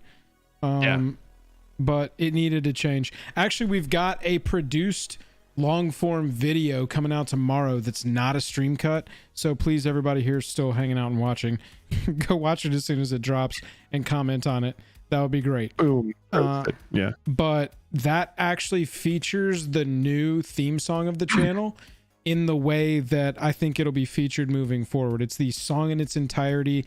We like, seriously, this dude absolutely perfected what we wanted and how we wanted to use it so that the whole song can run. It starts, you know, maybe 10 seconds, 15 seconds before the intro, before the Jake and Joel our magic titles rotate or fly across, and then it just plays out through the entire intro as a nice little Food loop. time, It's got some individual stuff.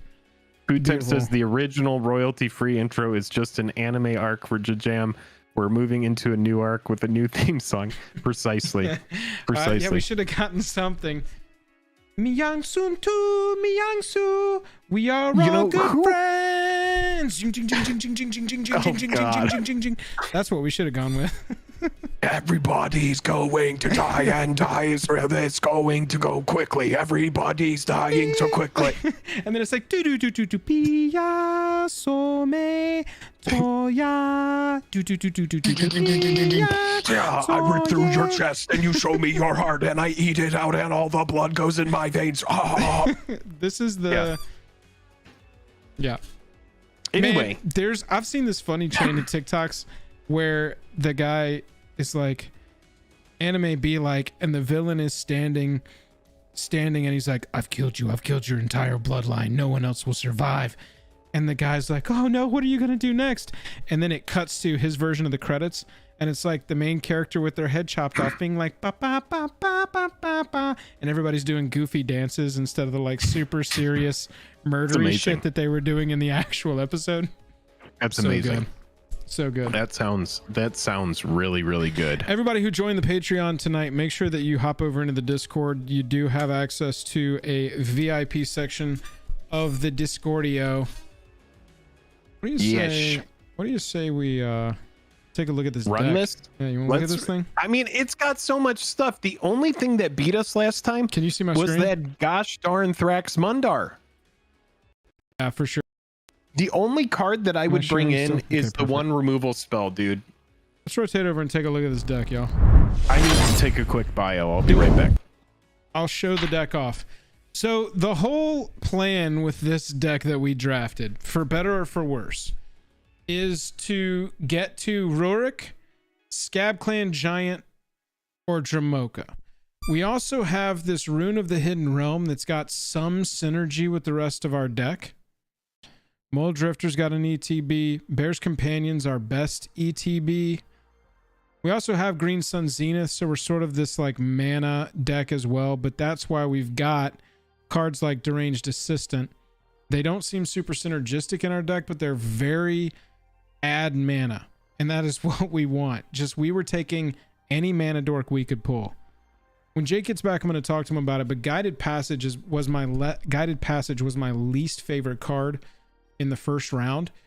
And in the first round, we ran into basically our deck, but instead of a white sub theme, they had a black sub theme, and they had Thraxamundar. And both decks were built well. Both decks went long game, just stall, ramp, and trade haymakers, but still both could survive. But they just had that little edge on us to get the value over time and tear us down. I'm pretty sure in that first set, there was at least one game where decking out might have been an option for us. But It was a very similar deck that we played against. Very, very similar. Ramp it up to your haymakers. 4 or 5 color good pile. Yeah, Buzz, there is no removal in this deck. We didn't pull a lot. We didn't pull a lot at all. That's kind of what I was realizing while we were playing it the first time, is that, you know, our removal is Death Touch creatures. Our removal is Leak It. We have 1 Kasmina's.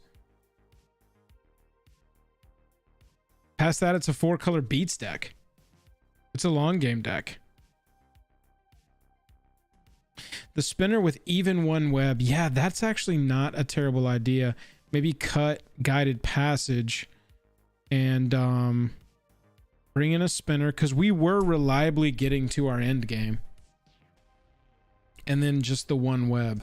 We got to make 1 other cut if we did that.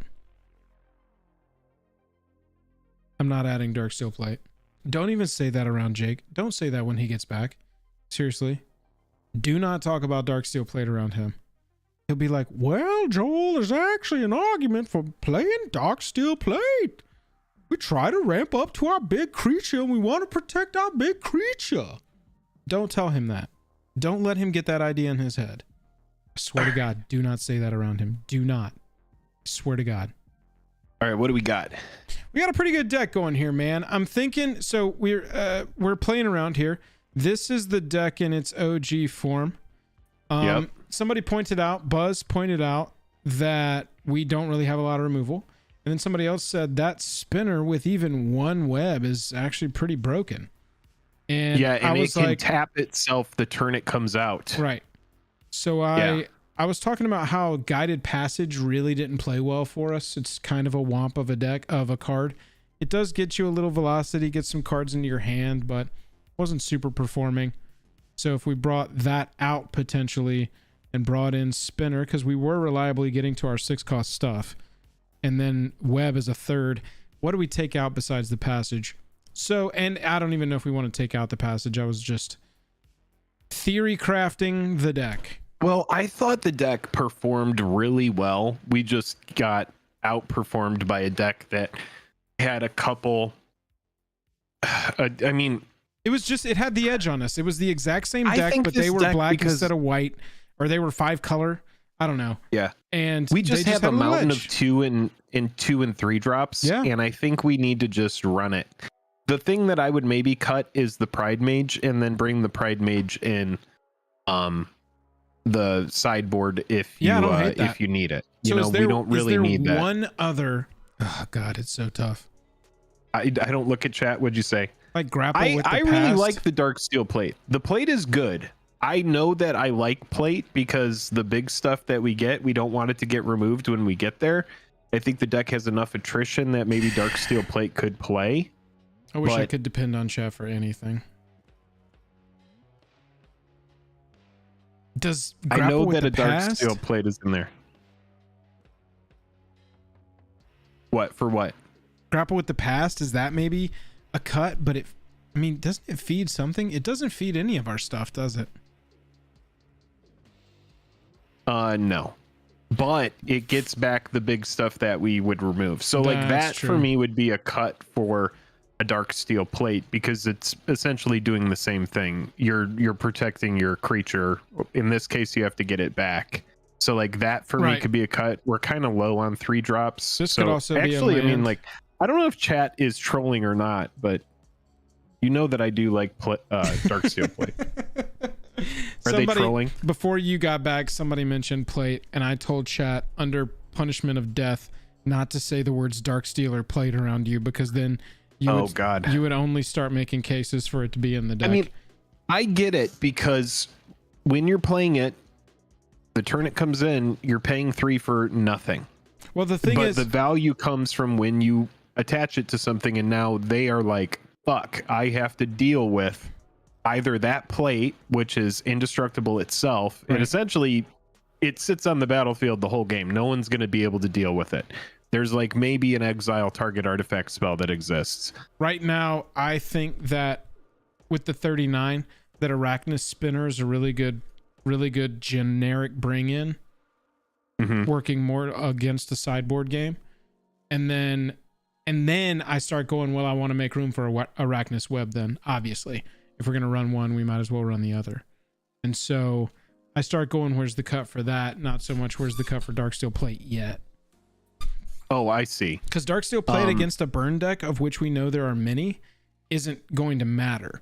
But yeah, then just cut grapple, bring in the big spider, get the web. The spider just loses a little bit of potency if we've already drawn the web. But For it's sure. still a big giant 5/7 with reach that they have to deal with, which is annoying as fuck. It is a monster to deal with. It's essentially a bomb. It's going to block everything in the air. It just bumps with Dromoka. I mean, it's like, it's so good. Take Guided Passage out for Last Breath is Buzz's suggestion. I mean, I don't hate that. I feel like the white that we're it's a maybe white is already a splash, and also this feels more like a sideboard card to me. If we're playing against a burn deck, I mean, most likely we're gonna gonna find something that's gonna work on. Clay, good night, man. Thank you for hanging.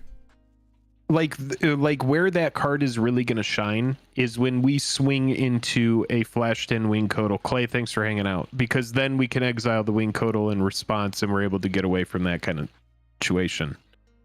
But most of our top end stuff is just going to eat anything with power 2 or less. Yeah. Guided Passage is just going to grab us shit. It's going to grab us random shit. Yeah, next week That's what it does every time. I want to try next week. We won't get any cuts out of this one. Next week I want to try doing like 2 finance segments and then doing a deck build and play. Yeah. I feel like getting some play going is really I'd bump with Dromoka too, Jank. Really what we want to do.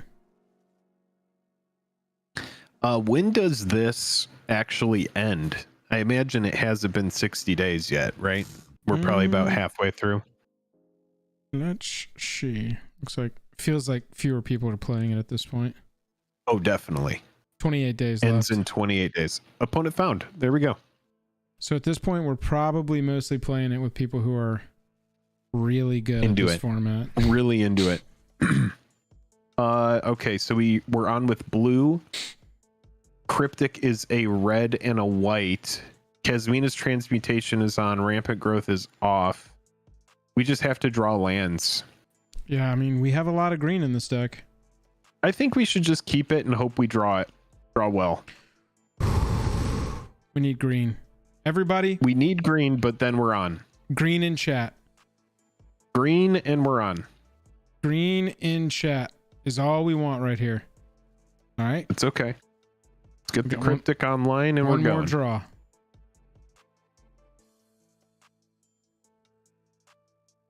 It's got Outlast. Fuck, we missed our green. It's okay. We're going to go online with Bear's Companion as long as we find green.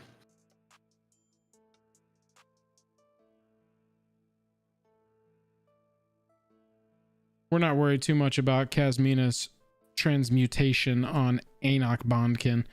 Our removal is few and far between, so we have to really covet it.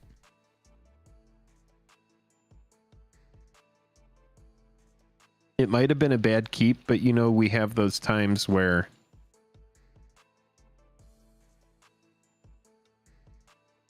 this is the downside and why I always argue against even playing 3 color and we're playing 4 color here, you know?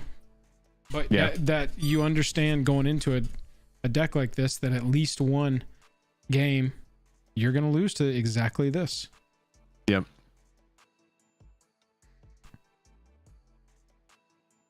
One green mana. Let's go. All right, so they Outlast. Even if it's a tap green, give it to us. Brutal. All right, one more draw. All right, maybe we mutation here on one of the...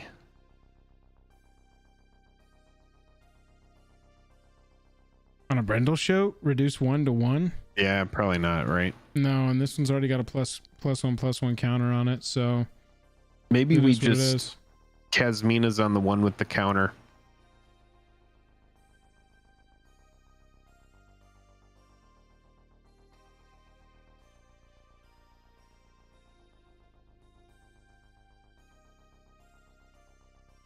Okay, there it is. Sweet. Too little, too late. So I think we Casmina's something, right?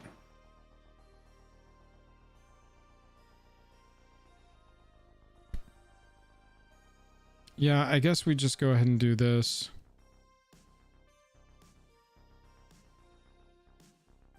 And then let's start thinking about what we want to bring out, because Dramoka could be on the table. I want to lead with Rune. Yeah, and then we need to green suns into Dramoka ASAP as possible. So we'll need 8 mana to do that. Yeah, so Rune and then Deadly Recluse. Rune is good because I mean, it'll bait removal. We might still lose anyway. Yeah, I think we're gonna lose here. These are the games that you have with a 4-color deck. 4-color stupid is okay. called Now wait a 4-color minute. Stupid for a Could reason. we? Oh yeah, No. I mean, like, really, we need to rampant growth. But we lose next turn if we rampant growth. yeah, Rune is the way. It's Vigi. Yeah, I mean, if they have removal for this, they win. Then we lose. Yeah, we do need another green jank. We're going to see what they do, and we're going to start blocking stuff, and most likely we'll still lose, but if Rune can survive one turn, we could turn the corner. If we draw enough mana to get... oh, is that enough to just kill it? Yeah. Yep.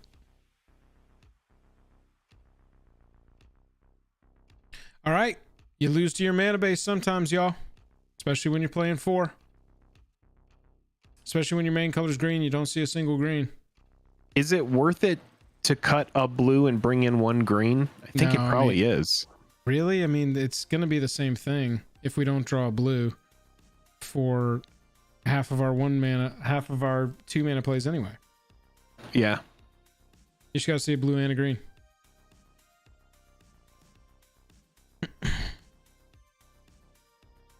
Good to go first. Yeah, let's just run it. That's fine. Yeah. Fatty Chopper, I completely agree.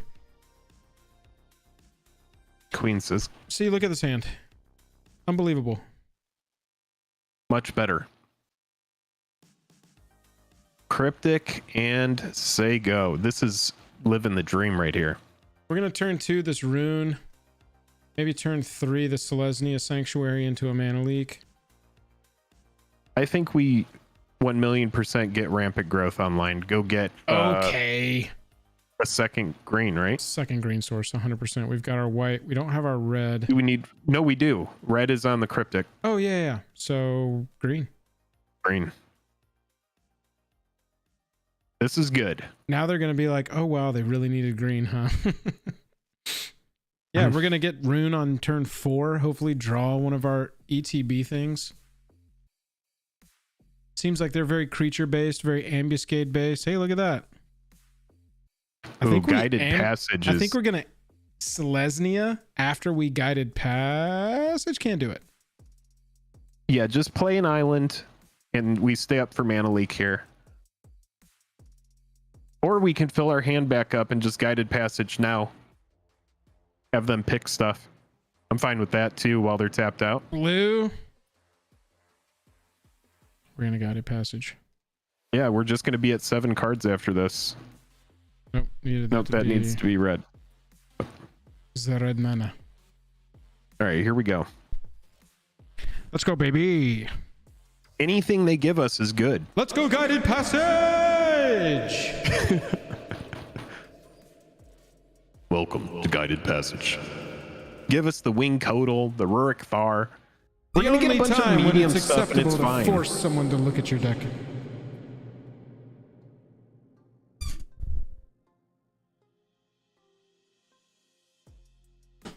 See, and the argument we made about Guided Passage when we originally put it in a Commander Sleeper Series video years ago, I don't know how long ago, but was that in a Commander deck, you're building your Commander deck with all cards that work within your synergy. So any 3 cards that they give you should at least be good. So it's card advantage. That's what it is. It's just card advantage.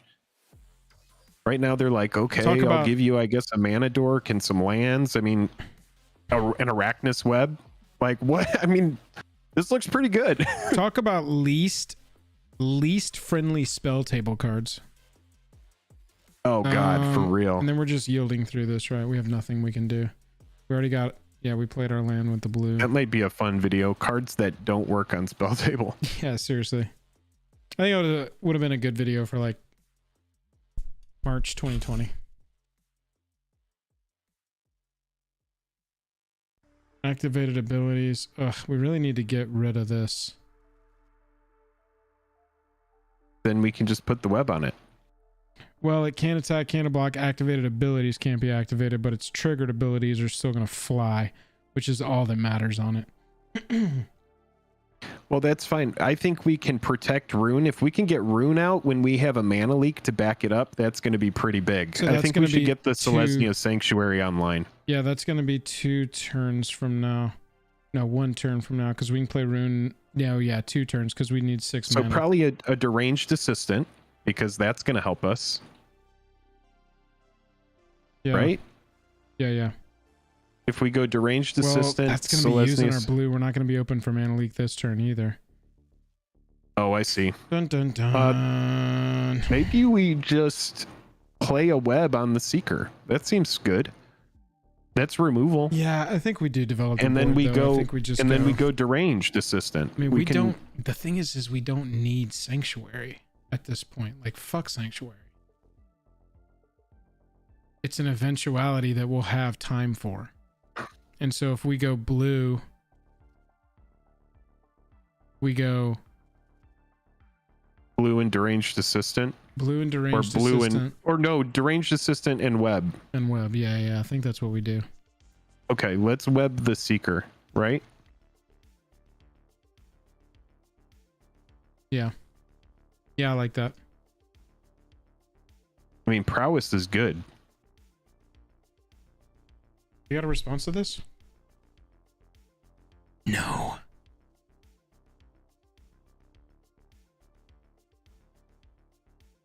All right, so now we just we'll passed just one take more some turn of damage. no mana leak, and then we'll be able to protect our rune next turn.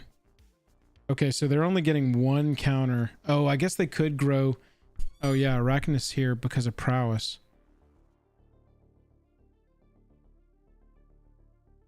Brutal. I love Relief Captain. It's so fucking good. Yep. Oh, All right, yeah, well, because it's Recluse is extra really on the good. Conclave. God damn it. So now I think we could get the Sanctuary out. If we go Recluse, Sanctuary, we're up for mana leak. And then we can just play the rest of our lands out as normal. Well, we can go Forest, Rune, protect it with mana leak here. No, we don't have the mana for that. Oh, with the deranged assistant? Yeah. I see. Yeah, we can do that. I want to block something with the Recluse to kill it, though. Rune is going to trade with all that big shit. And you can start exiling their creatures with Rune. Oh, that's so good, because get if the you counters exile off them, of they them. won't have the counters. Yeah. That's So the yeah, play.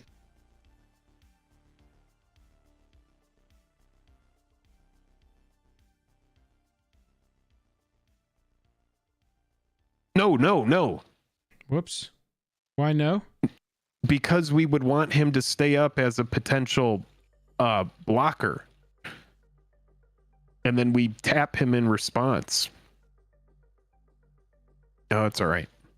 I didn't want him to kill him and then us not be able to mana leak, but I guess we can mana leak whatever Oh, was I see trying what to you're kill saying. him. Yeah. Kevo, I appreciate that. The thumbnail. Oh my god, are you serious? Well, we're mana leaking this.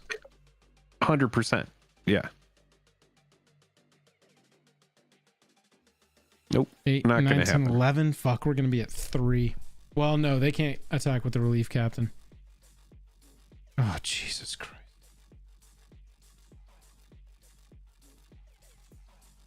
Lifelink. Brutal. Trample, 7, You just gotta 8, 9, blink 10, that. 11. We got to blink that guy. Oh, 100%. Oh. I don't know if we can come back from it. I almost feel like we need to trade the rune into the... Yeah, I'm kind of feeling with this deck right now that aggro decks are too fast for it, and we're not the best version of the 4-color good shit deck. But let's see. We've got 1, 2 for the Recluse. We need to leave 2 open. Is Rurik hitting the battlefield? Rurik can hit the battlefield. I think still Rurik... have 2 to blink this motherfucker. I think that's what we got to do. If we can get Rurik and that, yeah, I would definitely do that. Because this is 1, 2, 3, 4, 5, 6, 1, 2, and that's what we need. Yeah. So yeah, let's go Forest. Let's go. We're gonna leave that guy open a block for sure this time. Yeah. Go red, green, green, blue, blue. 4, 5, 6. And we'll threaten with the blue. I'll play this. All right, this is good. This is good. I mean, that's going to do insane damage. It blocks everything. Right now, they're like, okay, how do I sneak 3 through? Vigilance trample? Yeah, fuck yeah, dude. Go Rune, Yeah. baby. Exactly. I mean, Rune is good. Love Rune. They're like, okay. On the all right, most so back now, foot of back feet, and Rune's like, I think I should attack, sir. Get out there, pal. So I'm down to just throw Rurik in front of anything. Sure. Yeah, no, 100%. I think that we are going to blink here. I mean, you could blink. Let's see what they do. If we send it to combat, you could blink him in response, right? Yeah, for Before sure. damage. Yeah.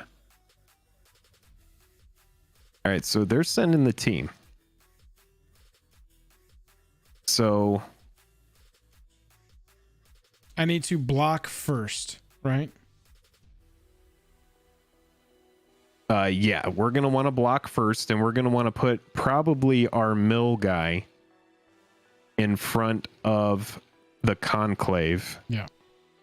And then we should have Rurik eat the homie on the right. We're just going to block here since we're blinking it anyway, right? Yeah, why not? I mean, because we're And going to then lose. we'll see if they have. Now we're going to see what they do. Are they going to try to pump? Okay, so now we definitely have to blink the prowess before.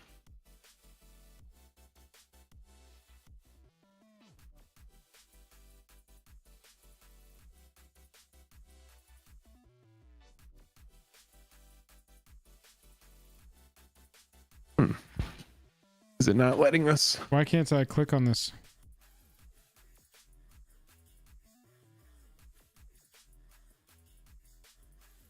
Yeah, I'm going to add a mana. I'm clicking right now. Yeah, I don't know what's going on.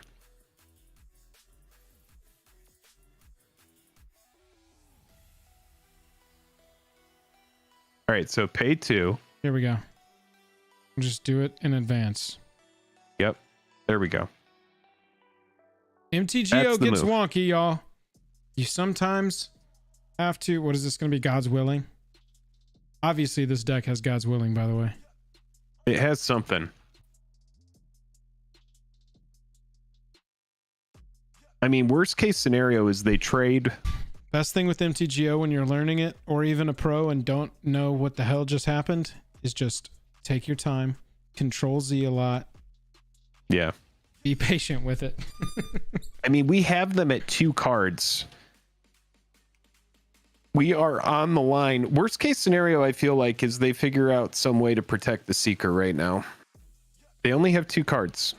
So we got to see, what are they going to do?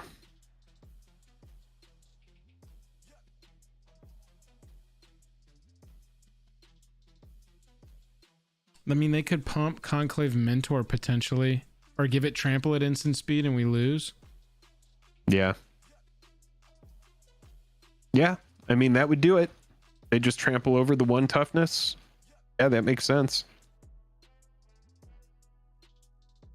Oh, cheeky ambuscade. Okay, so they killed... All right, chat, hang on.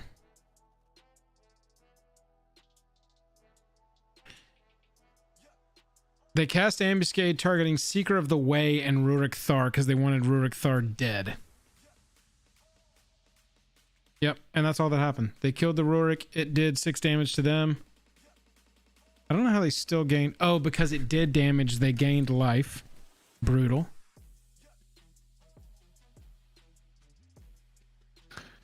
Okay. Did they draw... Well, how did they draw a card? They're still at 2 cards? It's triggered stack, Rurik Thar, deal 6. Oh, no, they it's got their Rancor It's back. Rancor, it's Rancor. Rancor.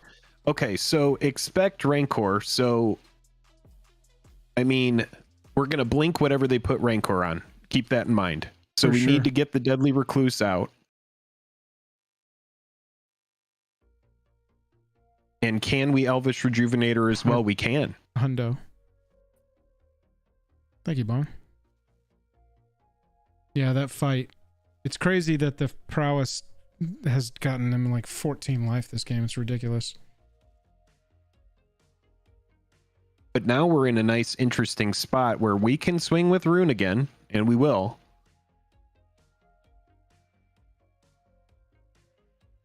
And we're going to thin out the deck. We need to like draw into... Damn, Ooh, Green yeah. Sun Zenith is right there. Bounce a little forest back. Why not? Okay. Yeah, Green Sun Zenith, and we're back in the game in a big way. We just put it on the bottom of our library.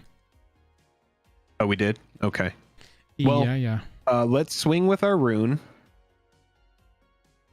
And then hope that in the Rancor, which clearly we're going to block whatever they put the Rancor on. Or blink it. I would like to blink that Mentor and shrink it down. I would really like to just throw the Recluse in front of it and kill it. I want to blink the Relief Captain. What are you talking about? Yeah, that's what I want to do too. Let's blink that Relief Captain. If they send the Relief Captain, I think that's a great thing to throw Rune in front of. Right now, opponent is like, what do I do to get rid of that pesky Rhino? They hated Rurik Thar so much. When right now we are... Oh, yeah. I mean, all of their whole deck is attackers and combat tricks. 6 every time they combat trick is not a good trade. I mean, what you could do is, if we clean the board up, is every turn you could just Elvish Rejuvenator until we get every land on the battlefield and just... Of course. EOT, if they don't attack here because they're too scared to do anything... That's the move. That's the move. 100% what we're doing. Yeah, I think they're in a little bit of a pickle right now. They're If going, they what blink do on the we do Rancor here? cast, they die. Oh, yeah, because it wouldn't have entered the battlefield. That's 100% Yeah, right. the Rancor goes to the yard. So they are sending the team. I just want to kill the Conclave with the Recluse here, honestly. Okay, and what do you want to blink? The Seeker? I'm not 100% sure yet, because they got to do something to like save whatever we block with Rune. And then that's when we use the Rune ability.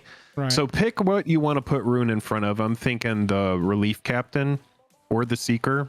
Probably the Seeker. I'm thinking the Seeker. Yeah, let's put it in front of the Seeker, and then we'll put the Deadly Recluse in front of that, and maybe double. We have to block. Unfortunately, we're at 3. Well, one of them is going to get blinked, right? Something's going to get blinked. They just passed through. Okay, so I think that we should blink The Rejuvenator. Yeah, why not? Or do we just let this go through? No, I think we blink the Rejuvenator. Well, see, if we let it pass right now, the Seeker dies, the Conclave dies, the Rejuvenator dies, the Recluse dies. So it's just Rune and Relief Captain left. But if we What's blink... the disadvantage to blinking the That's Rejuvenator? when they could respond, grow the Seeker, and kill our Rune. Oh, I see. You want to just let this go? Kind of. Okay, yeah, let's see what they do with the response.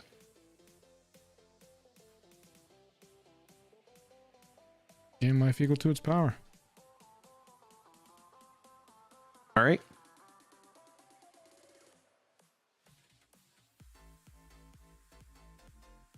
I think that was the best. I think that was the best thing to do there. Just let it happen and we respond. We always stay responsive with Rune. Oh my God. Oh man. That's what I'm fucking talking about, baby. This is going to be wild. Just stay. Just let's get the Bear's Companion out.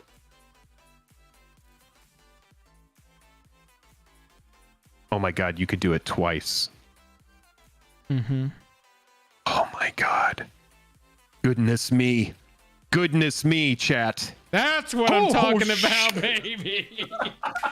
Oh, whoops. Oh, whoops. shit. We have a Rune Bear's Companion Let's combo. go. We can activate it twice on the first turn, even as you tried to target removal this. Any response? Oh, let's go. What a comeback at 3 and they're at 25 and they say, no, thank you, sir. I've had enough. They're going to be Russian. They're going to be Oh my God. Russian hard. So we got to do something. You know, I think the Buzz Fuzz move is good here. I think we bring in the Buzz Fuzz card. It actually plays. Did you not like Guided Passage? That was a lot of card advantage against them. Yeah, it was fine. I just think that's the cut. Not what we want. Not what we're looking for. Yeah, I mean, if we can ramp up to any of our big stuff, you see how hard of a time they have dealing with a big creature. They don't have a lot of removal anyway. They have a lot of like fight shit. And so if we get Dragon Lord or Arachnus Spinner on the battlefield, 7 toughness is going to be so hard for them. That was beautiful. Here, look at the deck. I'm going to take a quick bio in a minute 45. I'll be right back.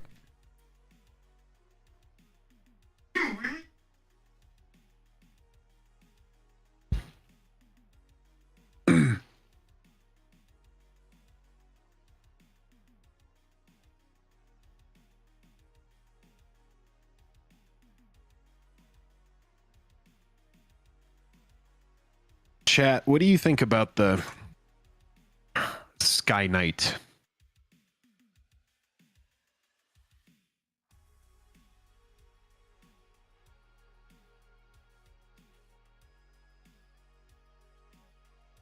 Maybe it's good. Dude, I really want to play Dark Steel Plate, but he's not going to put it in the deck. He won't do it.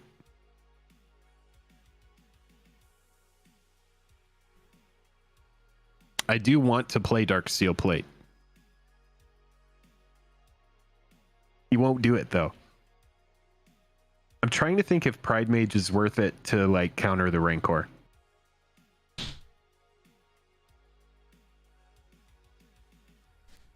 Part of me is like, all right. Part of me is thinking, Joel, do we cut the Sky Knight to bring in the Pride Mage to counter Rancor?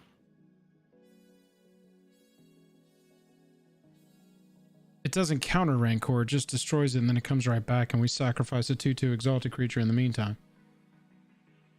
Wait, you can destroy Rancor, right? Isn't that how it works? Oh no, it comes right back, right? Yeah. Never mind.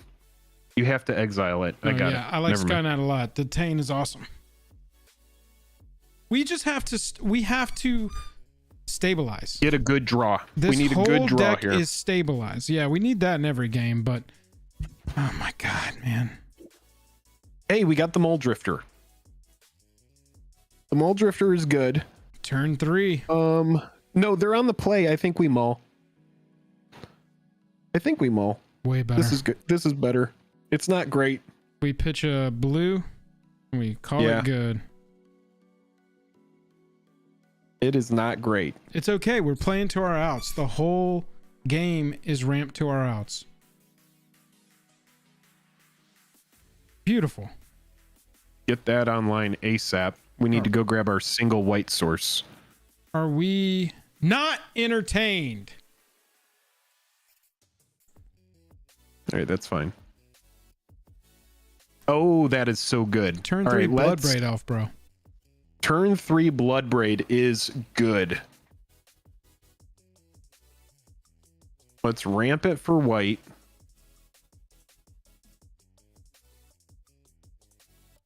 Okay, That gets Swing us at back us in a with nice your position. This looks 1-2. better. Swing This at looks us. better. Swing at us. Swing at us. Now we can cast that. We don't have to swing with Yes.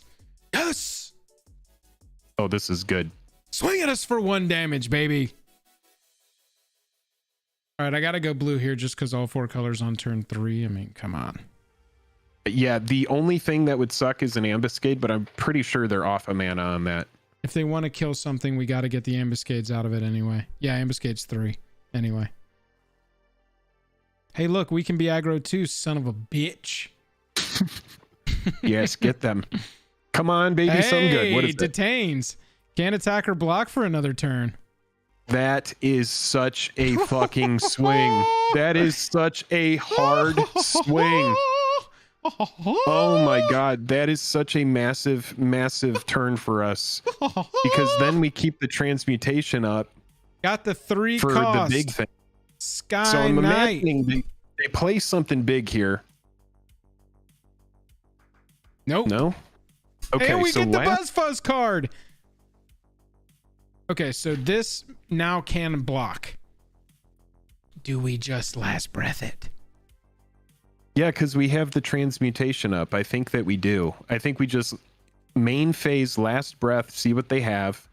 They possibly have a an ambuscade in response, in which case we just deal with it. Yeah. I think that's the move. Now, what you could do is for like mind tricks, you could have left the red open and then had like a green, a red, and a blue open, and then they're thinking, oh, does he have a red removal spell? But I think we're good here. Okay. All right, so they're miting that. All right. Then part of me is like, we just Kasmina's transmutation, swing through, and Do you think whatever. we just go hardcore foot on throat here? I mean, I'm not opposed to it. It seems like they got a +1/+1 grow your thing strategy. I'm just trying. If we use It's that still on it, gonna it's have still the going to have 2/2. that thing. Yeah. So we would be doing that just to get in the air with the 3/1. It would lose reach. We're going to go deranged assistant so that we can cast Yeah. anything that we draw next turn. God damn, that fucking deadly recluse. Do we just send both and just No, eat through it? no. It would kill 1 and survive. Not right now. We pass the Oh, turn. I see what you're saying. Yeah. It's fine. It's fine. The plus would have still be there. Yeah. I mean, the transmutation leading out was definitely an option there. All right, so that trades really well with the blood braid. Right. See what else they have. And we know we have long game on them. We just need to not draw any more land. That would be good. You're right. We're good on mana at this point. I want to be ticking in the air, so part of me is like, let's mutation this recluse and start swinging in with our 3/1. Let's do it. Let's do it, baby. This Let's is kind of a make them looser play than I present. would normally make, but I do like the whole 3 in the air, just push in strategy. It's a clock. It's a clock, you know? Don't say it's a clock to me. I watch Stranger I mean, Things. If they have the removal, the thing is they do have prowess that's going to be on the Seeker, One lifelink too. They don't really and it care. gets lifelink. Clock is not really a thing, but we'll figure it out. Yeah.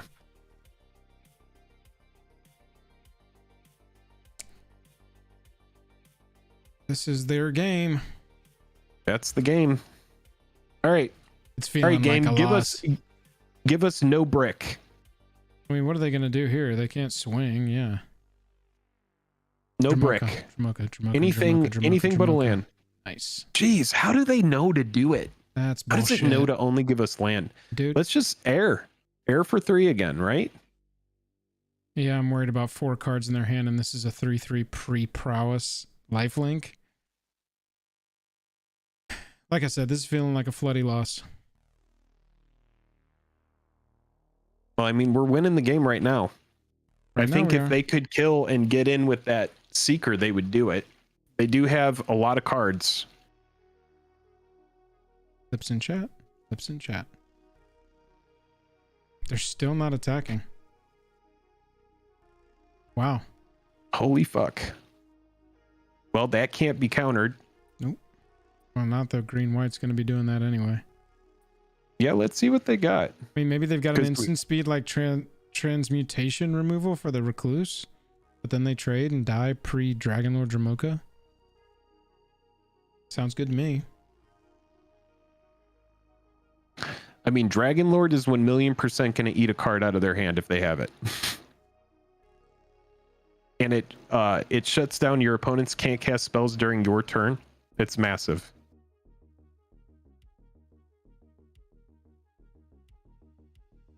They're fighting our assistant?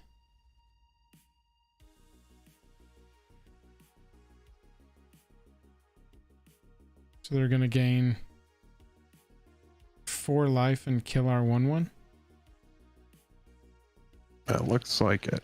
Sacrifice an enchantment? Oh, and I have to sack the Casminas.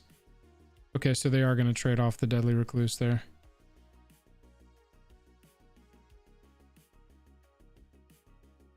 Yeah, Dramoka main phase 1 was the play there for sure.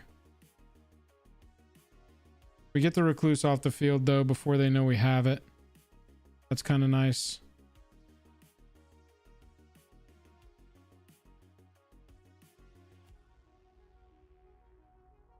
Yeah, that was the silver lining of that, I think.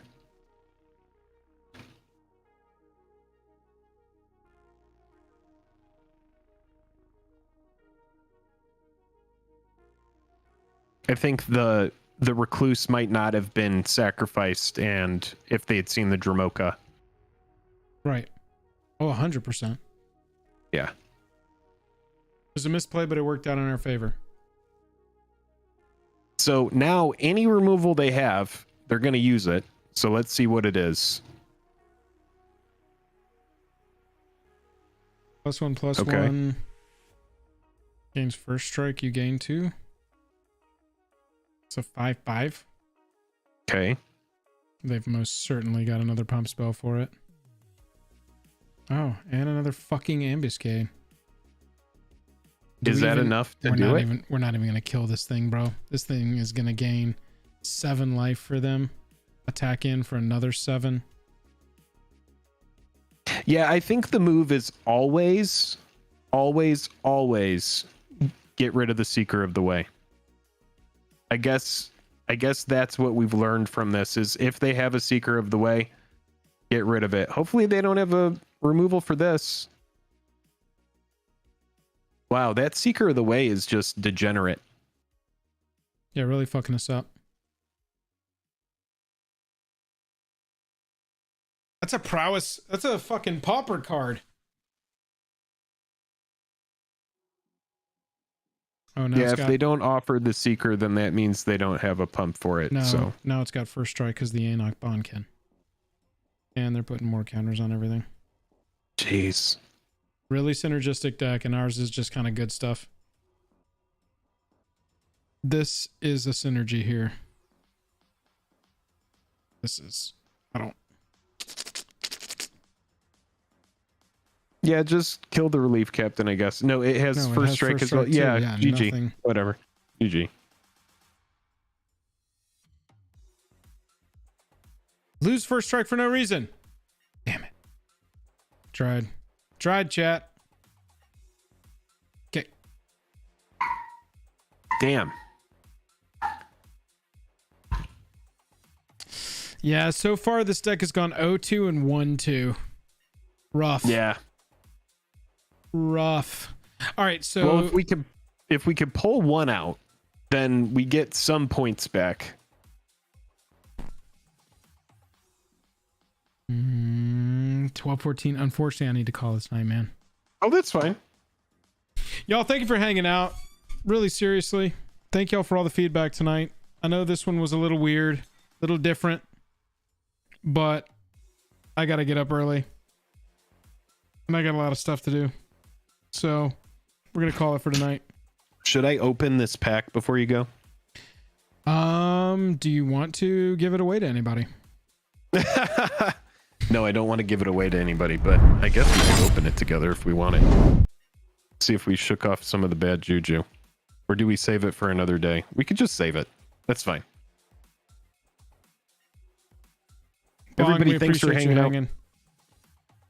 Yeah, Yeah, John, there'll be pack openings in the future. it's a noof, but it is the ultimate noof, and that is why if Jake ever asks you if you want to run in 6, you fucking say yes. That's right.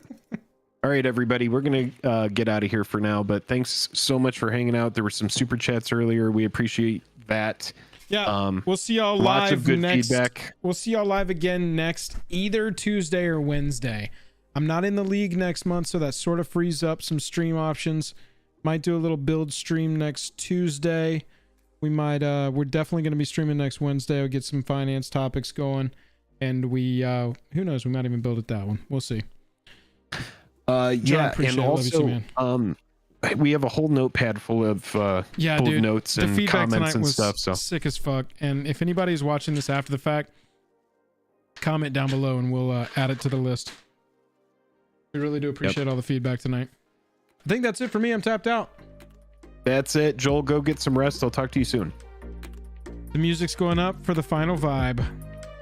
Good night. The lights are turning off. It's about to get very intimate. Hey, Google, turn off the lights. Good night, lights. Goodbye, chat. Until next time.